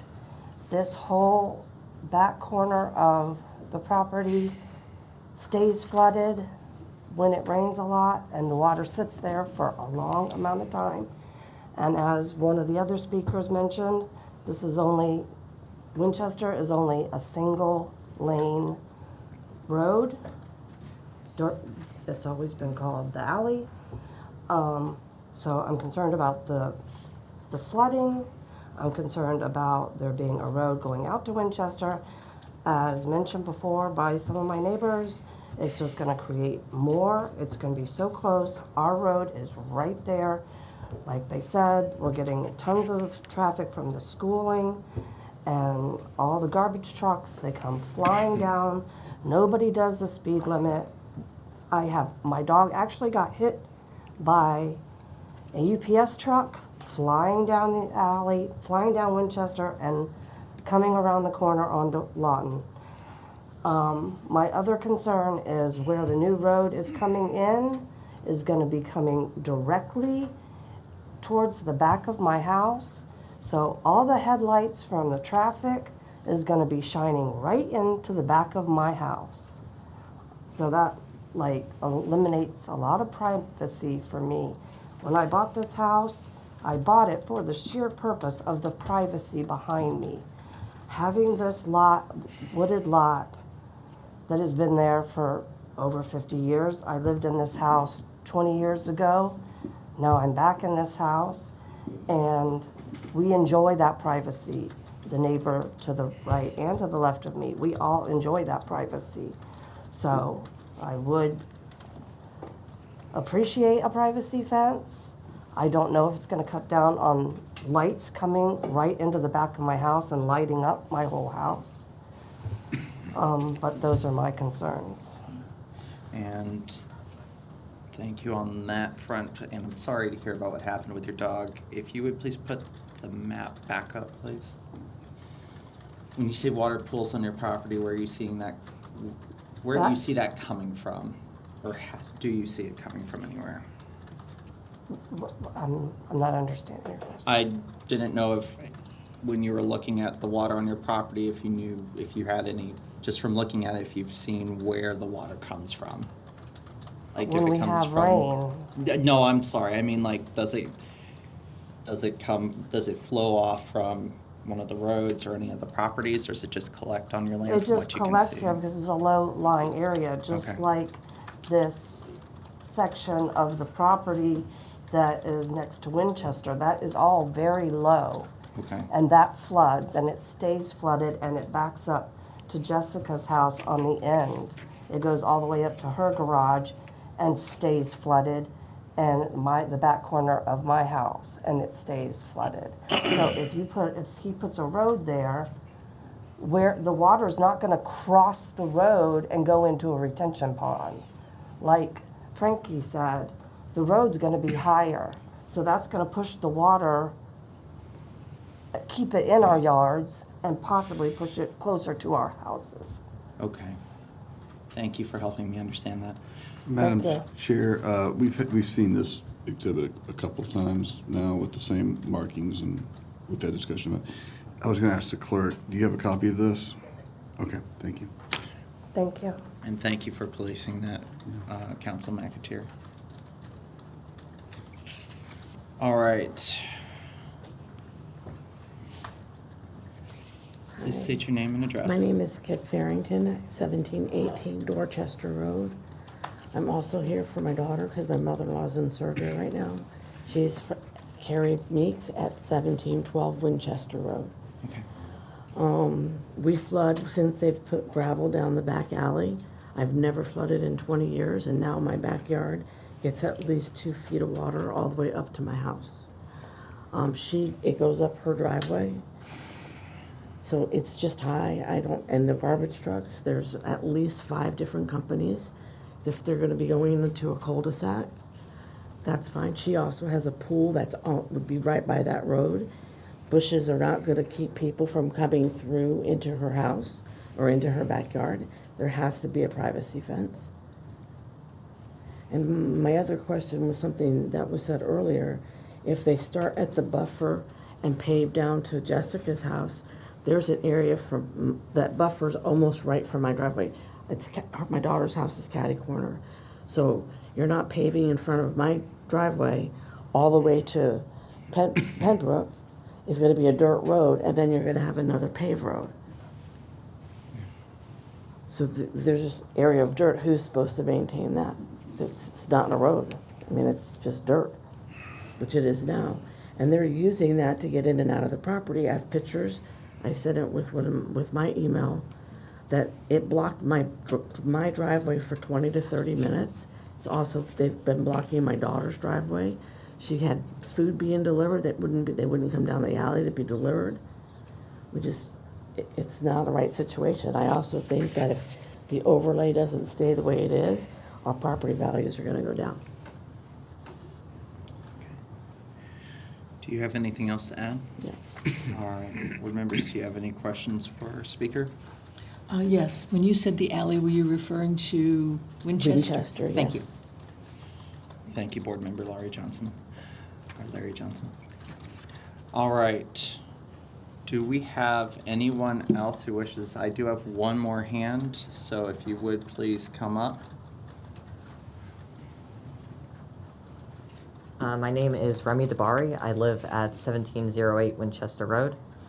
I do second everything my father said, but I also wanted to add in regards to the dirt road that it is a little narrower than the rest of the roads in that area. And so for something like a garbage truck to go through, it usually completely blocks off the road.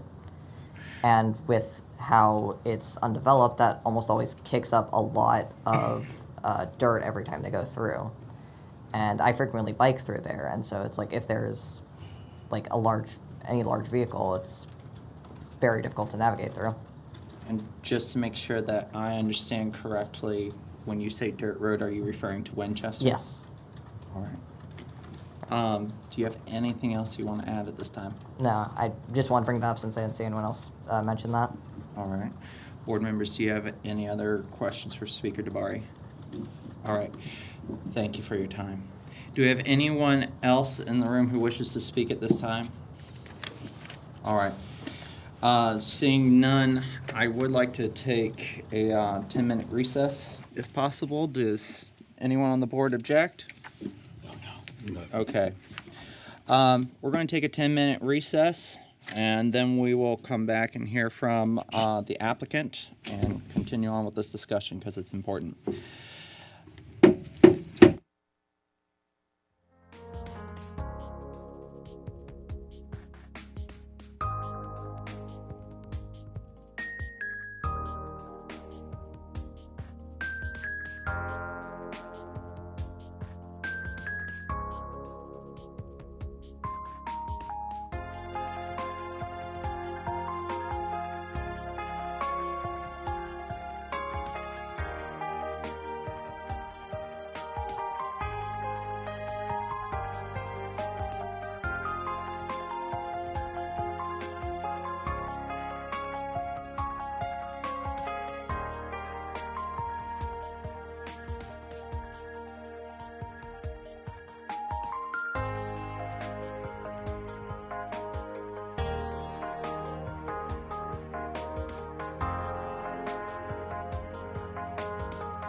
All right, we're back at the March Local Planning Agency meeting.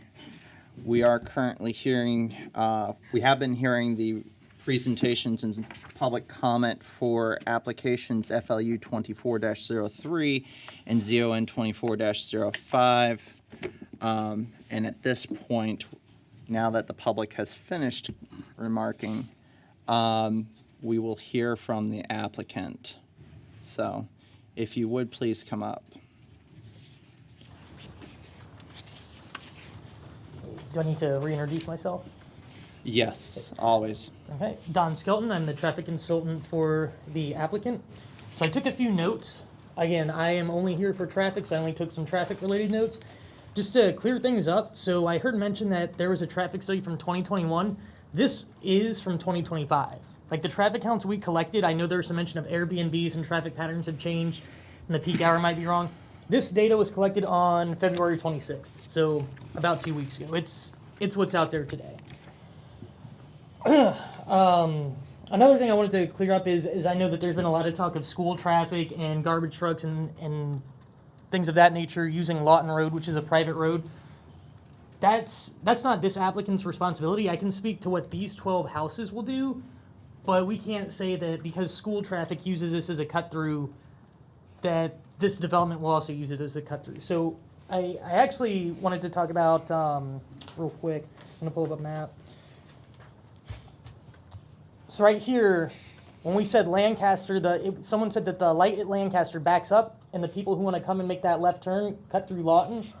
That shouldn't be an issue for this development because anyone who wants to turn left into the development is going to use Kersey Road. It wouldn't make sense to come down to Lawton, come back, do another left turn, and come back up. It's just a much more direct path to come through there. And again, other than that, I can only speak for this development. I can't really talk about what other developments are generating traffic and doing for here. But based on our projections, the traffic volumes that are out there today, engineering judgment, looking at the surrounding roadways, we don't see Lawton Road really being used as a cut-through for this development. There's just no need. It's not that major of a roadway. It's not going to save these people that much time based on where they want to get to or come from. All right. Board members, do you have any questions for Mr. Skelton? I have one question. Okay, Board Member Coleman. You'd mentioned that most likely the traffic from this development will go north to is it Lancaster? South to Lancaster. To Kersey. Oh, north to Kersey, yes. Right? Yes. Yeah, I think that's what I heard. What are the advantages of having the outlet onto Winchester for this I development? can let the applicant clarify this, because again, I don't know what went into the site plan, but just kind of looking at it, it would almost seem like that's an emergency vehicle requirement. It didn't look like there was much room to turn around in the neighborhoods. They would be able to use that exit onto Winchester. To get out to the alley. Yes, and then turn around as they need to. As far as, again, based on the traffic counts out there and our developed distribution, we don't really anticipate much of the project traffic using Winchester, even the houses that are in that back portion, because there's no convenience for them. There's no reason to use that driveway when they can go up to Kersey and get to Belcher, which doesn't have a light at it, so the traffic might not back up as much there. Correct. Just to circle back to the fire access, are you basing that off of our county code, or have you looked into any of that? I haven't looked into that. That's just what my assumption is from looking at the layout of the site plan and sketch I had. Again, that's probably a site plan review. We are dangerously close to site plan issues. All right. Do I have any other board members who have questions for Mr. Skelton? No. All right. Council McAteer, you look like you have something you may want. Okay. No, I was being careful not to say anything. All right. Does the applicant have anything else they wish to present with the remaining time? Yes, ma'am. As I mentioned during my presentation, majority of the issues mentioned by the neighbors are site development issues. They will be taken care of during that process.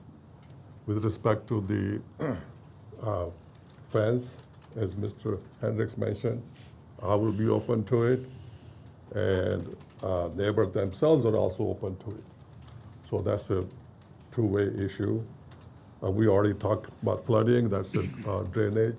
That will be a site development issue. Orientation of homes and light pollution they are mentioning. That's why the courtesy road parcel will help, so the homes will be from backyard to backyard. Front yard of one home would not be backing up to the backyard of other home. We are seriously considering, and I'm going to mention to the architect and the engineer that if they can do a cul-de-sac, and that becomes feasible with the 12 homes, that will definitely be attempted. Their neighbors concerned about using the Winchester Road, that's a public road. They themselves use it. It's open to everybody in Pinellas County to be able to say, well, we like to use it, but the 12 new homes, they should not be allowed to use the public road. I think that's the question mark. I think they should, all the public roads should be available to all the community residents. And if you have any other question, and then I do want to mention that a lot of issues the neighbors have mentioned about flooding or other issues, they're all speculative. There's no really serious study or expert opinion provided by them this time or in the past. I will be glad to answer any questions. All right. Board members, do you have any questions for the applicant at this time? All right, and I'm just going through my notes. One of the speakers asked why the road needs to be on the east side. Do you have anything that you can speak to as to that? Yes, ma'am. I can bring it behind you. And again, that's with the way you're set up. Obviously, we know you can't bind to anything here. I think the question is more for the benefit of Mr. DeBari, knowing why you've only presented these ideas to them, or at least that's what he's saying. So, can you elaborate on that? Yeah, idea was to present all these ideas, to get their opinions, so we can present to the engineers and the architects who will be developing the final site plan.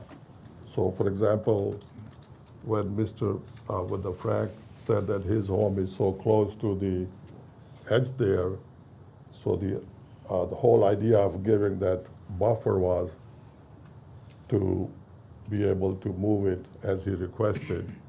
But we also have to keep in mind that I have to maintain certain width and certain depth for under the R3 and the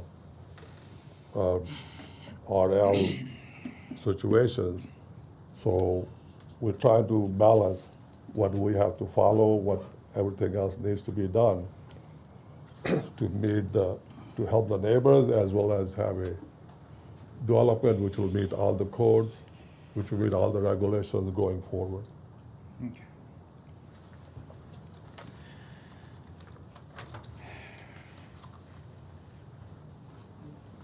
Why can't the road be on the other side of the property? Well, that question would have to come from the board, which I think it already did. But we can't, unfortunately, have the gallery. Yeah, He can't respond to the gallery. Yeah. All right, so, and I'm sorry, I'm just going through the rest of my notes here. This has been, I scribbled a lot down. Okay.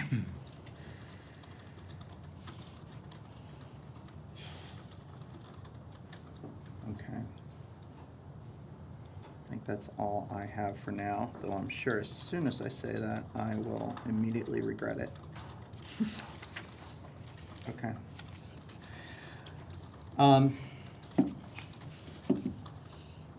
Thank you. Thank you. Stay close. The board may have additional questions for you. Yes, ma'am. All right. board members, it comes back to us for discussion and questions. Does the board have any questions for the applicant, staff, the room? I have a question for staff and for Mr. McAteer. Just so that I understand in relation to our responsibility on this board. We've heard a lot of information today. We've heard a lot of things that we've talked about would be part of site planning and so on, that we should not be considering in our decision on the zoning and the change in the land use. So can you, either one of you in a nutshell, both of you together, kind of give us a brief synopsis of exactly what we should be thinking about when we make this decision? Yes, so there's the two cases in front of you. One is the land use. So the one property is whether that change in that land use is appropriate. The other is the zoning case, which is that change in the zoning, is that appropriate and is with the conditions added. And for the conditional overlay, let me bring this up, some that was discussed, and I will bring up what can be looked at during conditions. There's some discussions about some of the different conditions that are proposed to be added or removed. Development regulations posed by a conditional use are limited to you can limit uses, decrease the number or average density of dwelling units that may be constructed, increase minimum lot size, lot depth, lot width, limit maximum floor area ratios, limit maximum height, increase minimum yard and setback requirements so that your setbacks and your buffers, limit building or impervious coverage, impose specific design criteria, and restrict access to or from adjacent roadways. Those are the areas that can be looked at through the conditional overlay as well. So concerns that we've heard from residents regarding flooding or use of Winchester or their private road and so on, those things, if this passes, those things will be addressed in the next steps going forward in site planning and other things that still need to be approved going forward? Yeah, site plan, again, has to be reviewed. Any new development has to do drainage calculations. They have to look at stormwater. They will be looking at flood. They can't create conditions, flooding conditions on neighboring property. They have to address that. Roadway access or any roadway improvements would be addressed at site plan. Access to that on Winchester Road, I mean, we do have requirements for the county. I can't speak to the fire marshal on whether that access to Winchester would be a requirement of the fire code. They would have to do a cul-de-sac if they were only going to have one access because of the length. Once you get past 150 feet, you'd be required on a dead-end road to have a full cul-de-sac in there. I'm not sure, again, it'd be if the fire department said, no, you need to get access to Winchester as well. That could be a requirement. And if it was, that could be considered emergency access only, but we would still require a cul-de-sac per county standards, even if that was emergency access, because you'd have to have turnaround in there. But again, that's something that's at the site plan level. Again, what you do have under the conditional overlay, you can restrict access to adjacent roadways, but we don't have all the information. We don't know if fire would require it or not, which would then override that condition, speaking correctly on that. So, but yeah, a lot of those will be addressed at a site plan review. Thank you for the clarification. Madam Chair. Board Member Cataldo. A question for staff. The way it was presented this morning, the layout, is that how it's going to be presented for the site plan? Is what we saw this morning going to be presented as for approval in the site plan? That's not binding. All those, the concept drawings that were presented, none of those are binding. Only thing that would be binding is meeting the conditions of the conditional overlay. So if there was a buffer requirement in a certain spot or setbacks, they would have to adhere to those. But as for the lot layout, road layout, that is, everything they presented, none of that is binding until they actually were to come in for a site plan. Thank you. Any other questions for staff? All right. And because it's been a bit of a while since the beginning of the presentation, what is the difference in density that we'd be looking at on the Winchester property and overall versus what's currently vested and what is requested to be approved? So currently, the Winchester property is subject to that conditional overlay, which is 7 units. And they've been approved for a 7-lot subdivision as it stands today. The property at 2281 Kersey Road is currently residential suburban, which allows 2.5 units an acre. It's a 1.02 acres in size, which comes out to 3 units. However, the rural residential zoning that's currently on the property requires a minimum of 16,000 square foot lots, 90-foot minimum lot widths, which could only accommodate 2 units on the property, based on the zoning. So it looks like functionally 9 currently. Correct. Okay. And we'd be looking, and remind me again, what we would be looking at density-wise with this future land use designation amendment and the revised conditional overlay. 12 units in total. Okay, so a change of 3 units versus what's already allowed there. Just keep my eye on the ball. And I know there's been changes to the conditions of approval for the conditional overlay. Can we get a list of what's still standing, or a list of these? Yes, so can we put it up, just so we can all see? You want? Yeah. Again, just trying to keep our eye on the facts here so far. Put the page up. And so this shows the first column is the current conditions that exist under the conditional overlay, which only includes the 2.18 acres of the Winchester Road property. The middle column is the proposed conditions, so adding the Kersey Road property, bringing the site up to 3.20 acres. And then the third column shows if there was not a conditional overlay on the property, if it was just straight land use and zoning approved on it. And that south landscape buffer, 25 feet, that's gone. Is that correct? Well, it's here before you. That would have to be, if you made a motion, you would have to include removing that, modifying it, et cetera. Well, just so I understand the applicant's position, is it the applicant's position to remove that 25-foot buffer on the The south applicant end? has requested that that be removed. Okay.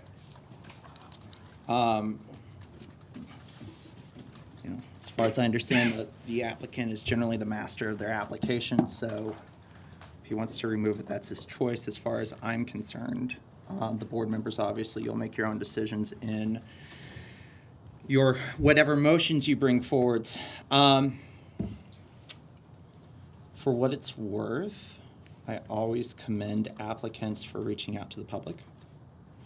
For whatever my opinion's worth, I would have liked to have seen if something like a concept plan was going to be used to try to bolster the compatibility, instead of us just sticking to the meat and potatoes of what we got here. Number of units, setbacks, any special conditions that were applied. If you're going to add anything else, concept plans where roads are, retention, all that stuff, I really think that should come in a binding format such as the development agreement. And I think anything else really just muddies the water beyond just showing that the applicant tried and that there is a merit to that. But To me, it seems like we make our decision on this currently unless the applicant decides they want to continue and request the development and allow some type of development agreement to proceed and provide more certainty for these neighbors. Our decision today, it would seem, is really on these meat and potatoes that are right in front of us. Am I on the ball correctly? That's correct. The alternatives are to go forward with the overlay governance that allows, with those extra details really don't apply. Or what we've done in the past is, for lack of a better term, parked the application for a 60 or 90-day continuance to a date certain and allow the development agreement to go through DRC. It'd be drafted, go through DRC, and catch up to the application for that specificity. That's been on, pretty big projects. It just depends on what, the board wants to do. And that partially also depends on whether the applicant wants to try to provide that specificity before The applicant would taking need to to vote. to request a continuance anyway, to even make that process Exactly. initiated. And then I know Board Member Johnson, Lori Johnson, brought up the idea of restricting access from Winchester. Is that something that the applicant would have to consent to add that condition? It's a public road, so restricting It's access. part of the conditional overlay. It's part of the conditional overlay. And that so- hasn't been amended. It's a restrict access to Okay. adjacent roadways. So, yeah, under the code section, that could be a suggested condition. It's always better to have the applicant consent to conditions, recommended conditions, but So that restricting access from Winchester is something the applicant could choose to do, but we really can't particularly impose that on them on our own. Yes, you can. you That's could part of impose it. conditional You can overlay. impose it. I mean, you could impose it. I was just saying, it's often cleaner when it goes up to recommended, when it goes up to BFCC discussion, whether or not it gets a bit, talking about muddying the waters, if it's a condition the LPA applies, you certainly have the right to do it. I was just saying, it gets complicated. Got it. Next board meeting. All right. Now, after that, is there any additional board questions or discussions? Yes. Okay, Board Member Hendricks and then Board Member Larry Johnson. As I brought up earlier, east of Winchester, there are quite a few 60-foot lots. However, west of Winchester, if you drive that area, you will find that it has more of a rural feel. And many of these lots, most of these lots are 80-foot lots. Yet the newer section is 60-foot lots. As I mentioned earlier, I live on a 60-foot lot, and you look out your side window and you're staring at your neighbor. And I know development is a tough business, and I know you jump through a lot of hoops trying to get a project on the way, but I would love to see the consistency of making these other lots 80 feet. I know that's going to cut you down, but even if you went to 75 feet, it would drop one unit off. It would make it 4 lots rather than 5 lots.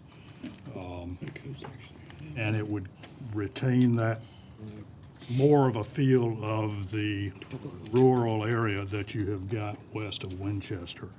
And I would like to see that one lot cut out and just divided up amongst the other 4 that are there to make the lots bigger and give it a little bit more of an open feel and give a little more surface area for runoff and whatnot. That's just my 2 cents worth. Thank you, Board Member Hendricks. Board Member Larry Johnson. Yes, just again to confirm, we're looking at basically land use and zoning. Where does the overlay, the conditional overlay, enter into this? Is this something we have to include in our motion to approve or not approve? Or can we take each item separately? Or how do we actually weigh in on the conditional overlay as it's presented here? The conditional overlay, it's a zoning overlay, so it's part of the zoning. Mhm. And you have these 9 conditions that have been included before you. It's if you take them either all as one, or like the applicant has requested to remove the 25-foot landscape buffer one. You could remove some, add some, modify. And did the staff include those overlay Yeah, conditions, or did that come from the applicant, or how did they come to be? So the original ones, the original conditions that's in that first column on the sheet, that came from the settlement agreement through mediation. Those were there, those conditions, that's where they came from. Correct, yes. The current conditions? And so the applicant has approached us with the changes. The applicant is the one who presented adding the Kersey Road property, increasing the number of lots, and removing the minimum lot width and lot size, and adding those landscape buffers. Those all came from the applicant. None of those were staff generated. Thank you. Any other questions? All right. Then at this time, I will entertain a motion first on FLU 24-03.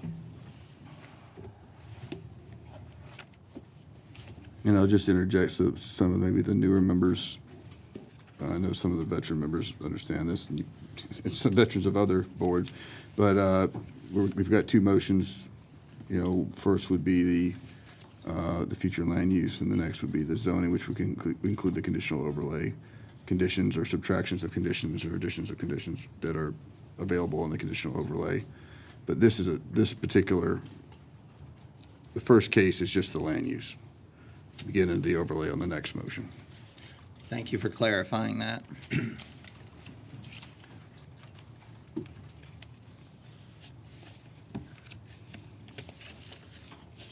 I know I'm the rookie, but I will make a motion to approve FLU-24-03. And just to clarify, to recommend approval to the Board of County Commissioners? Recommend approval to the Board of County Commissioners. Motion by Henderson. Got your name correct? Hamilton. Hamilton. My apologies, That's okay. Board Member Hamilton. All right, we have a motion by Board Member Hamilton. Do we have a second? Second? Second by Larry Johnson. All in favor, say aye. Aye. Aye. Aye. Opposed, like sign? Nay. Nay. All right, and who said our nays? We have Hendrick and Cataldo. So, all right.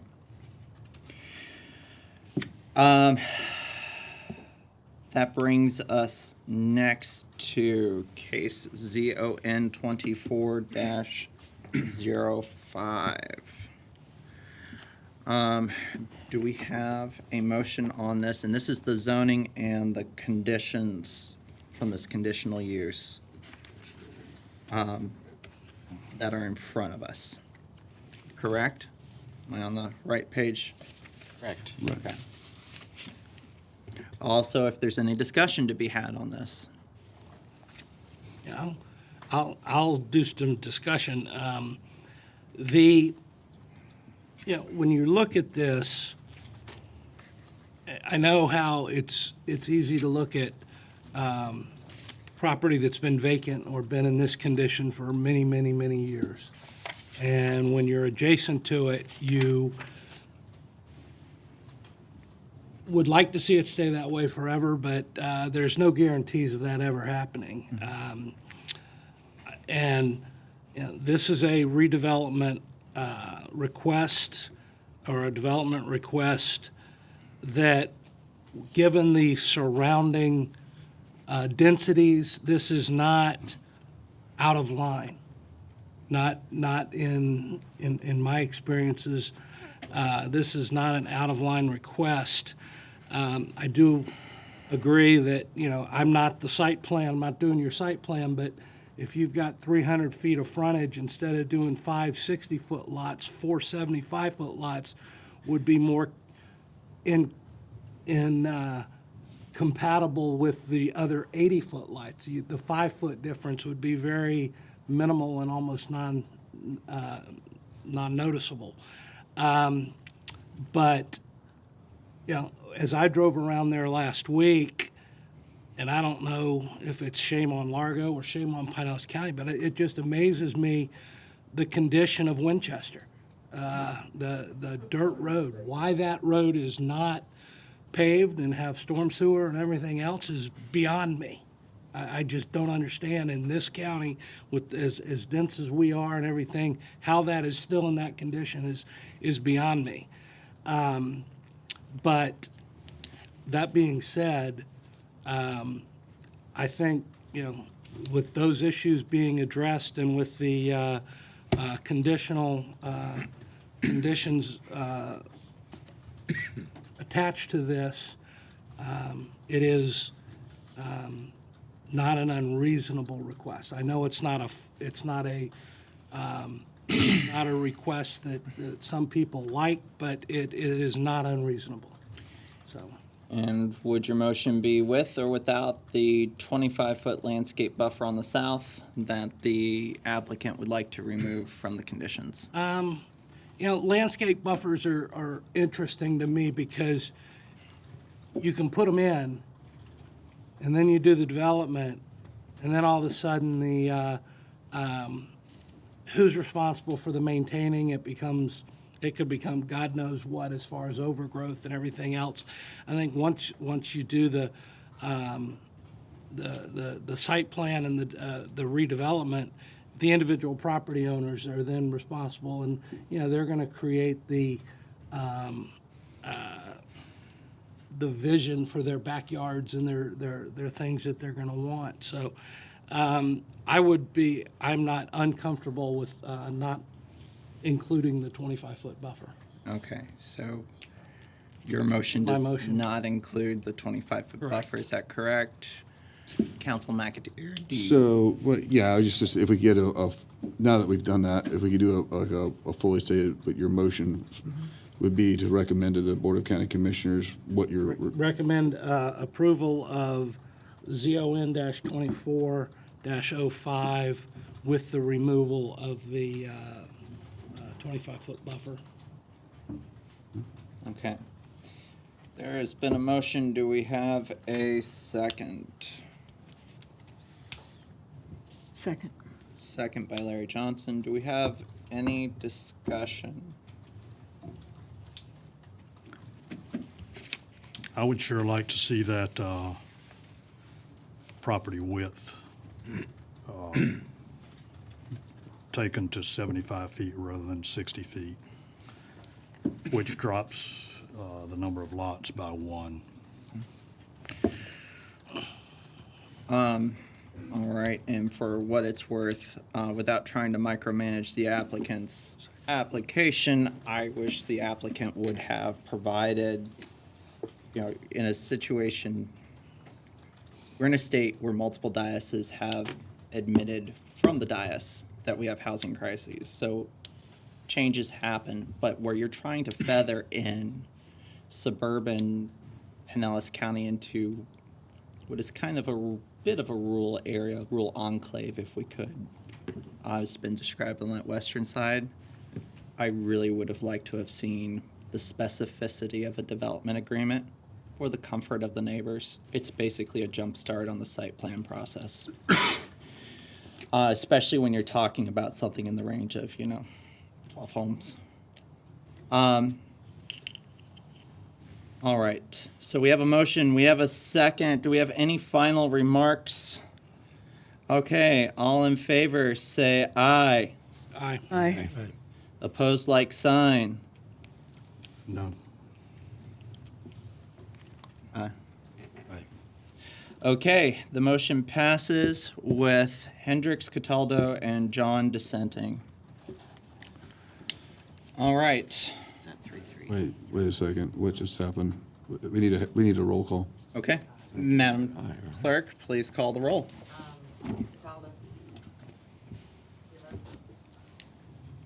I have a question, Madam Chair. Are we voting on the 100-foot buffer or the 25-foot buffer? No buffer.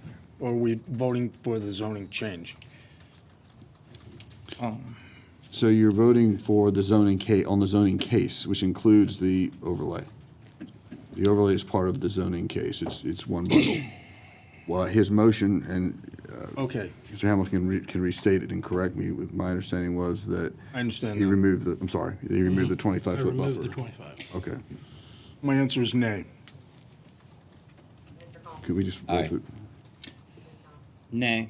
Mrs. Johnson. Aye. And Mr. Hendricks. Nay. Mr. Hamilton. Aye.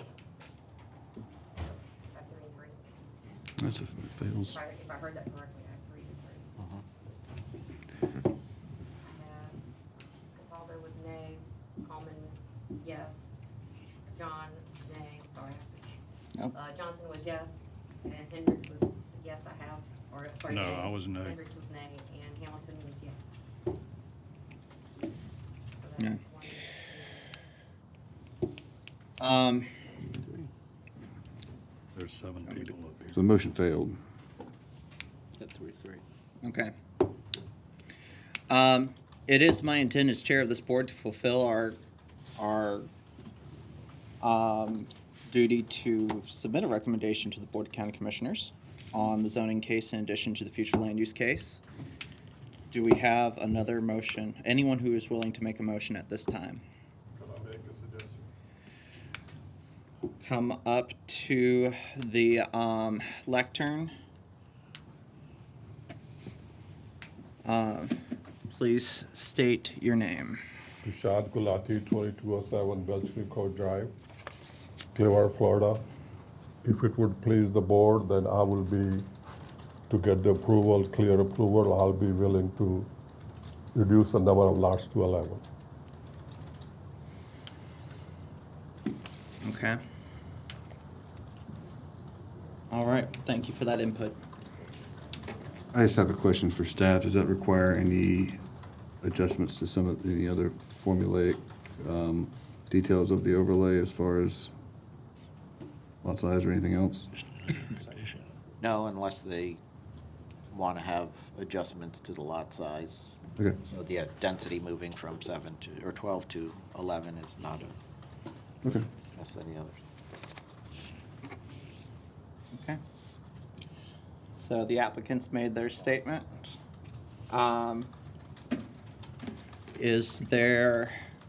Does anyone wish to make a motion at this time? So do I restate the motion or make a brand-new one? We need a new motion Redo the motion? because the previous motion failed. I would like to make a motion on ZON-24-05 as presented by staff to the Board of County Commissioners that we approve the change in zoning as stated, including the conditional overlays with the exception of, doesn't have the number of homes in here, but to also include that the number of homes will be 11, not 12. Is that how you'd say that? And do you have any opinion on the buffer? Landscape buffer. Oh, and no, including the elimination of the 25-foot buffer as stated previously. So let me try that again. Including the conditional overlay with the exception of number 9, elimination of the minimum 25-foot landscape buffer on the western 125 feet south line of the property, but to include that the number of homes on the property will not exceed 11? And that'd be your recommendation to the county commission? Your motion is to recommend that? I got it. It's a tough one. Okay, so we have a motion. Do we have a second? I'll second it. Second by motion by Larry Johnson, second by Hamilton. All in favor, say aye. Aye. Aye. Opposed, like sign. Nay. All right. Madam Clerk, would you like a roll call? I just have Cataldo as a nay, is that correct? Okay, that is correct. Thank you. All right, motion passes 5-1. Going back to the agenda, staff, do you have any final matters you wish to discuss with the board at this time? Just want to welcome to our new member Hamilton. Thank you. Welcome. All right, any updates or anything we need to be advised of? Is there going to be an April meeting at this time? At this time, yes. Okay, so we will be hopefully seeing you all in April. Otherwise, I will entertain a motion to adjourn. Motion by Larry Johnson. Second. Second by Trish Johnson. Second by Cataldo. All in favor, say aye. Aye. Aye. Opposed, like sign. The motion passes unanimously. One. Have a That good was me. March.